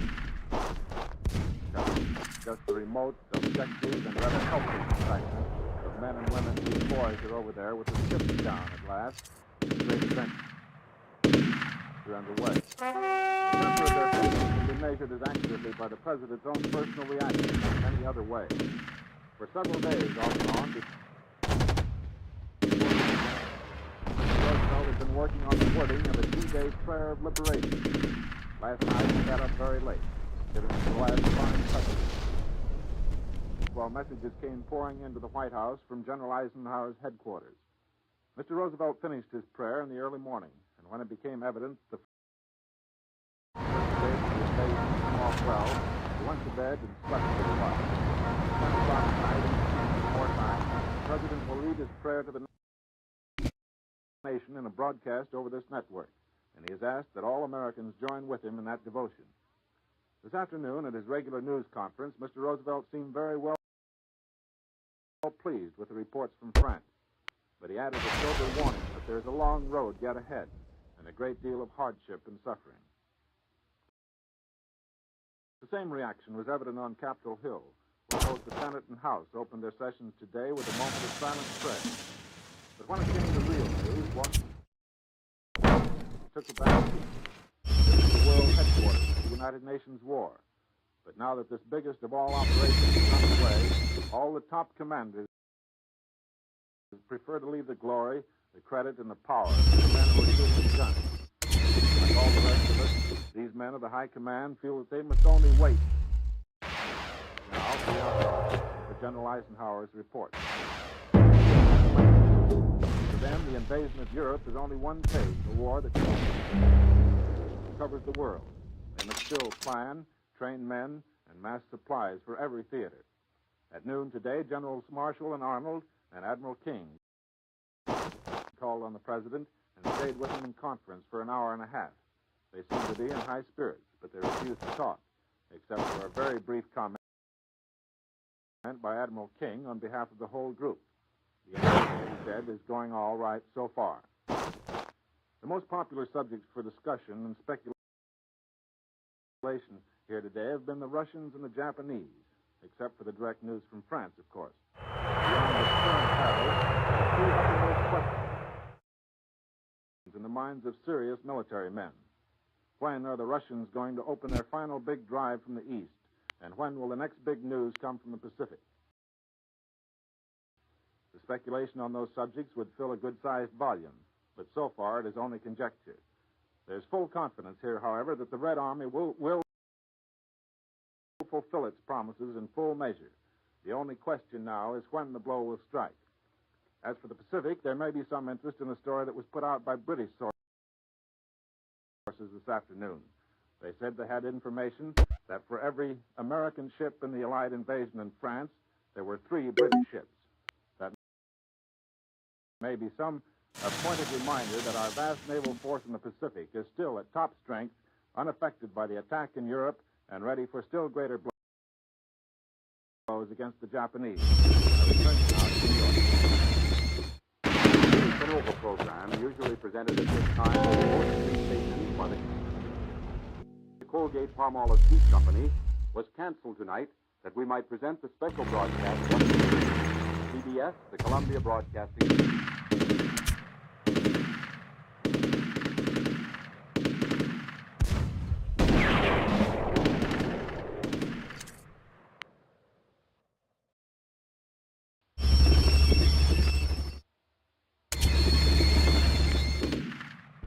Here's 5 minutes of the latest news brought to you by St. John's Mantle. Tonight, because of the invasion, our entire time will be devoted to the news. Show reporter, Bill Henry.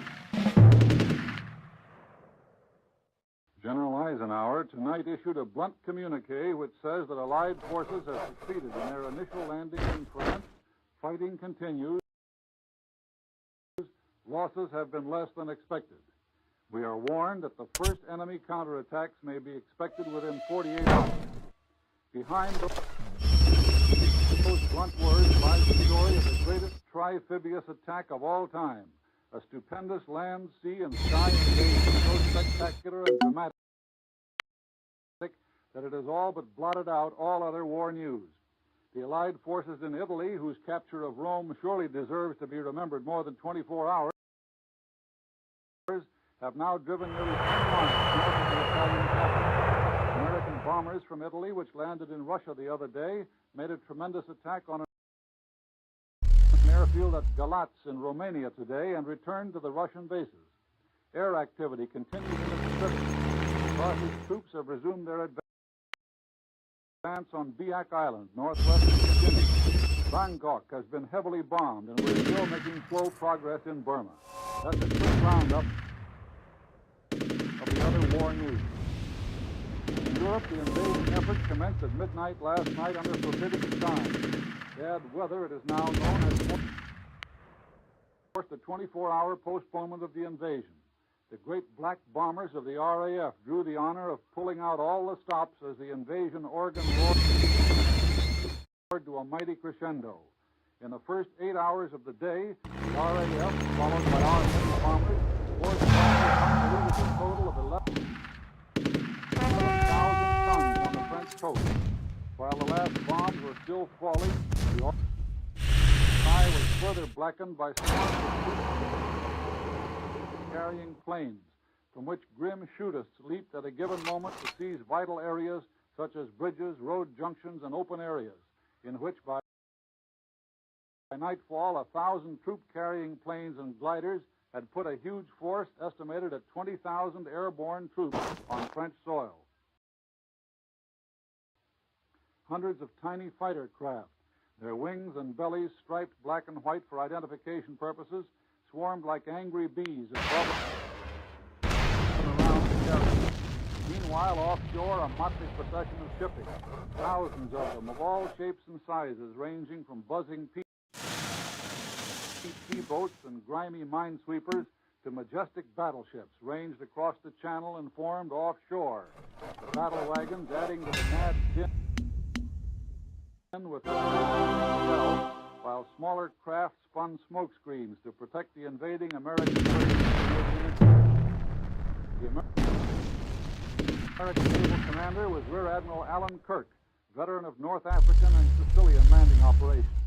In the battle line were the USS Nevada, survivor of Pearl Harbor, and HMS Warspite, Guard veteran of British naval triumphs from Narvik in Norway to the awful slaughter of Mussolini sailors at Matapan in the Mediterranean. Forming up like flower girls and bridesmaids at a wedding, the landing craft made their way ashore and began the dual task of overcoming the German defenses while the men fought their way inland to a junction with the paratroopers and airborne forces. That, in brief, is the day across the channel. As the situation stands tonight, we must rely on fragmentary items of information. It is now clear that the major effort of the first day entailed landing around the edges and inland at the base of the Normandy Peninsula, which has Cherbourg, the most important port in northern France, at its peak.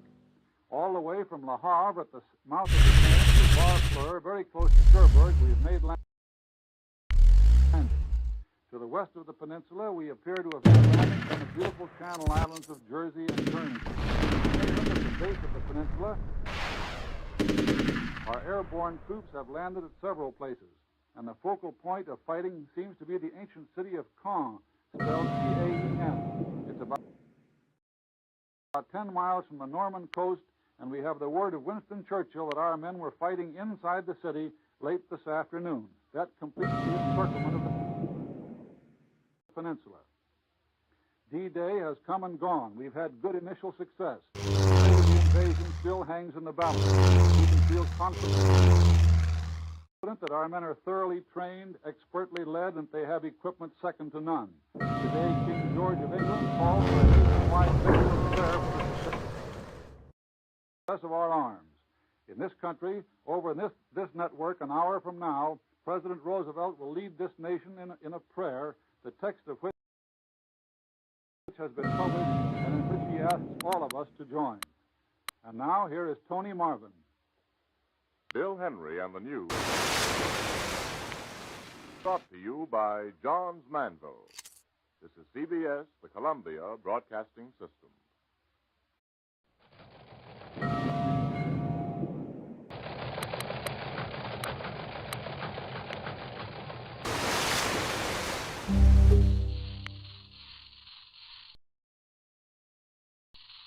Having canceled all regularly scheduled programs, NBC invites you to listen tonight at 9:30 p.m. Eastern Wartime, that's a half an hour from now, over most of these stations, to Fibber McGee and Molly in a special Invasion Day program. Tune in then and all evening long to NBC for complete invasion news coverage. Well, D-Day is here. The culmination of 2 years of military planning and home front production was reached this morning when the first G.I. Joe and his United Nations allies took their step onto the sandy beaches of France's Normandy coast. The nation wakened this morning to a slow consciousness that this was it, and then went to pray and to work. To pray that the liberation of tortured Europe would be speedy and that our country's sons might be spared as much as possible. It was a day of work and of prayer and of hope. The National Broadcasting Company canceled all its scheduled programs so that news of the invasions could be flashed from coast to coast without a second's delay. All day long, people stayed by their radios and read their newspapers. But it is not really until tonight that America's thoughts on D-Day are crystallized. So now NBC will switch to its affiliated stations from Hartford, Connecticut to Oklahoma City so that this United Nation of the United Nations may see how common is our purpose and how strong is our unity. In this special half-hour cross-country swing of America, we will also include the latest bulletins from the invasion front as they develop. And here is one which has just been handed to me. From New York, the Brazzaville radio, as heard by NBC monitors, claims that General Dwight D. Eisenhower has set up his headquarters in northern France. The Free French station asserts that Eisenhower's staff includes 4 famous French marshals. This broadcast was monitored in New York. Brazzaville says, when questioned about these reports, Allied official sources are said to have described them as slightly premature. But the Free French radio continues to broadcast the story of General Eisenhower setting up headquarters in northern France. The news of our landings on the continent reached New York at an hour this morning when only night shift workers, radio station and newspaper people and barflies were abroad. But there was no hilarity, no celebration in Times Square. New York's Mayor LaGuardia set the theme for Manhattan's D-Day observance when he called the City Hall employees into his office at noon for prayer. It was not an island. It was part of the closely knit United States, which had seen H-Hour and D-Day come, and which was determined to see V-Day, the day of final victory, come, and come, God willing, as soon as the determination, work, skill, and fight of 130 million people, plus their good friends and fighting allies, could bring it. Now for the reaction from the heart first of New England's vast industrial section to D-Day, we take you now to WTIC Hartford.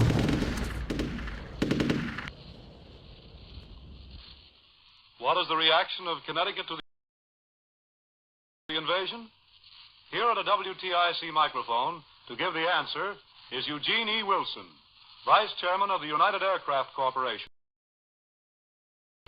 Chairman of the Connecticut War Finance Committee, and Chairman of the Aeronautical Chamber of Commerce of America. Mr. Wilson. In Hartford, in Connecticut, the reaction was immediate and vigorous. We did not wait for June 12th. In Connecticut, we launched the Fifth War Loan with the invasion. We moved with the troops of General Eisenhower. Through the press and radio, we passed the word along to every town and hamlet.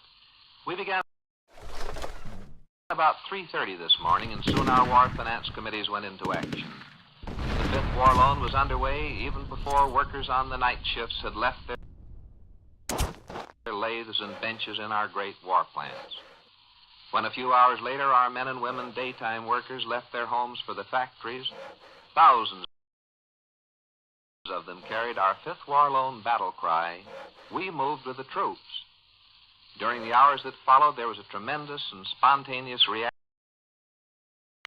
to get busy to buy war bonds. 3 hours this morning, the giant whistle on the Scoville manufacturing plant in Waterbury had blown 10 times. Each blast announced that another Scoville worker had bought a $1,000 Fifth War loan bond. In the town of Ansonia, a high school boy was late for school this morning. He was late because he stopped along the way to sell war bonds, $600 in Fifth War loan bonds. Thousands of people reacted to our battle cry, "We move with the troops," and bought bonds in a surge that resembled the buying avalanche that followed Pearl Harbor. In the General Electric Company plant in Norfolk, Connecticut, by early afternoon, the workers had topped their quota and immediately pledged to double it. As the people of Connecticut caught the spirit of this fateful day, more and more thousands of them came into possession of war bonds dated July 6, 1944. It seemed as though everyone wanted that unique souvenir of this crucial day in the history of our country, the D-Day dated war bond. At this hour, we cannot give you a complete summary of Connecticut's reaction to this first day of the invasion. We've about 3 more hours to go until midnight. And right now, all over the state, the buying is heavy in D-Day dated war bonds. Today, Connecticut has done much to lessen the worry of our troops abroad. Connecticut has proven it is with the troops. Connecticut is moving with the troops. And Connecticut will stay with the troops until the gallant men of General Eisenhower's army come home from the Great Crusade. Thank you, Mr. Wilson. From Hartford, Connecticut, we take you now to WSYR, Syracuse.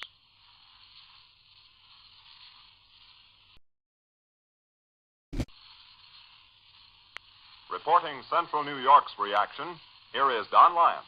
With NBC's Central New York Invasion Headquarters at WSYR on the air since this morning at 12:43, when the first German announcement came through stating D-Day had begun, mothers, fathers, wives, brothers, and sisters of Syracuse and Central New York, men and women in service, have kept all telephone lines far busier than ever before, phoning in questions concerning the invasion. 2 of WSYR's top news analysts, Vanabon Kerr, just back from an assignment as a war correspondent in the South Pacific, and H.R. Eakins, former UP bureau manager in Rome and the Far East, have been on the air all day answering these questions. Perhaps the most often asked question, or one related to it, is one that we nor no one else, unfortunately, can answer. It showed better than anything else the tremendous tenseness and anxiety on the part of all those parents and wives who have men from this vicinity now in the invasion area. That question summarized was this: can you tell me whether or not the infantry, the ground crew, the signal corps, the ordnance department, in short, whether or not all services are involved in the invasion? Here, coming in over our telephone wires, we had the best cross-section of reaction on the part of the Central New Yorkers that anyone could want. There was no gleeful shouting and cheering, or raucous screaming of sirens. Instead, throughout the city, all churches were open.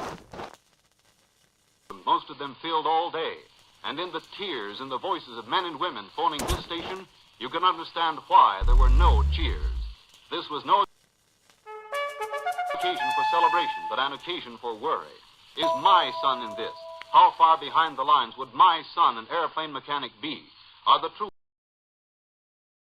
from Northern Ireland taking part in the invasion? My son is there.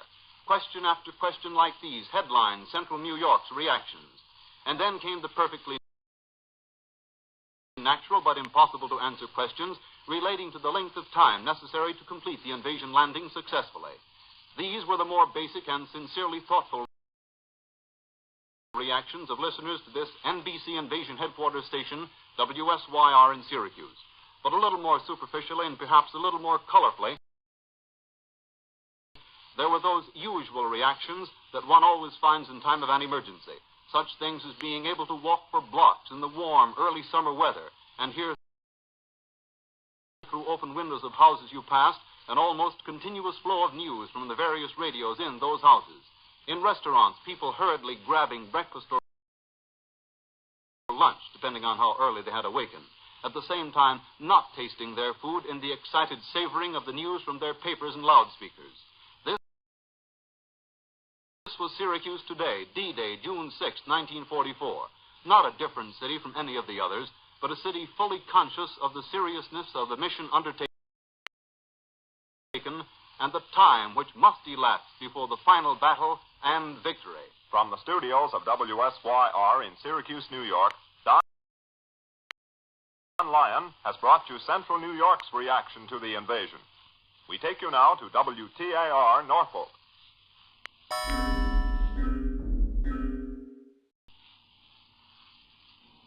And from the studios of WTAR Norfolk, here's Blair Eubanks. Weeks ago, plans were laid to notify the people of Norfolk that the invasion of Europe had begun by the blowing of police and fire apparatus sirens. However, even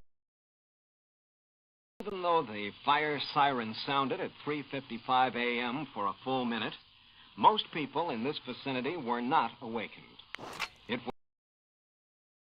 was not until normal early morning activities began that Norfolk residents, for the most part, realized that this was the long-awaited D-Day.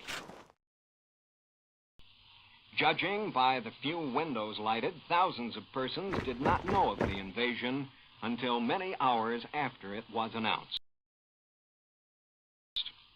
But at about 8 o'clock this morning, small groups of people began to gather on street corners. From the looks of amazement on some faces, the news came as a great surprise. In Norfolk, great wartime seaports, the Navy is always predominant. Yet the 40 or 50,000 sailors who roam the streets of Norfolk did not seem excited or surprised by the news of the invasion. Even though thousands of civilians in this area were uninformed, other thousands were kept right up to date on what was happening in Europe. These were the ones who were fortunate enough to have their radios tuned to WTAR. This station stayed on the air all night and relayed all the news. Overnight, a few Norfolk residents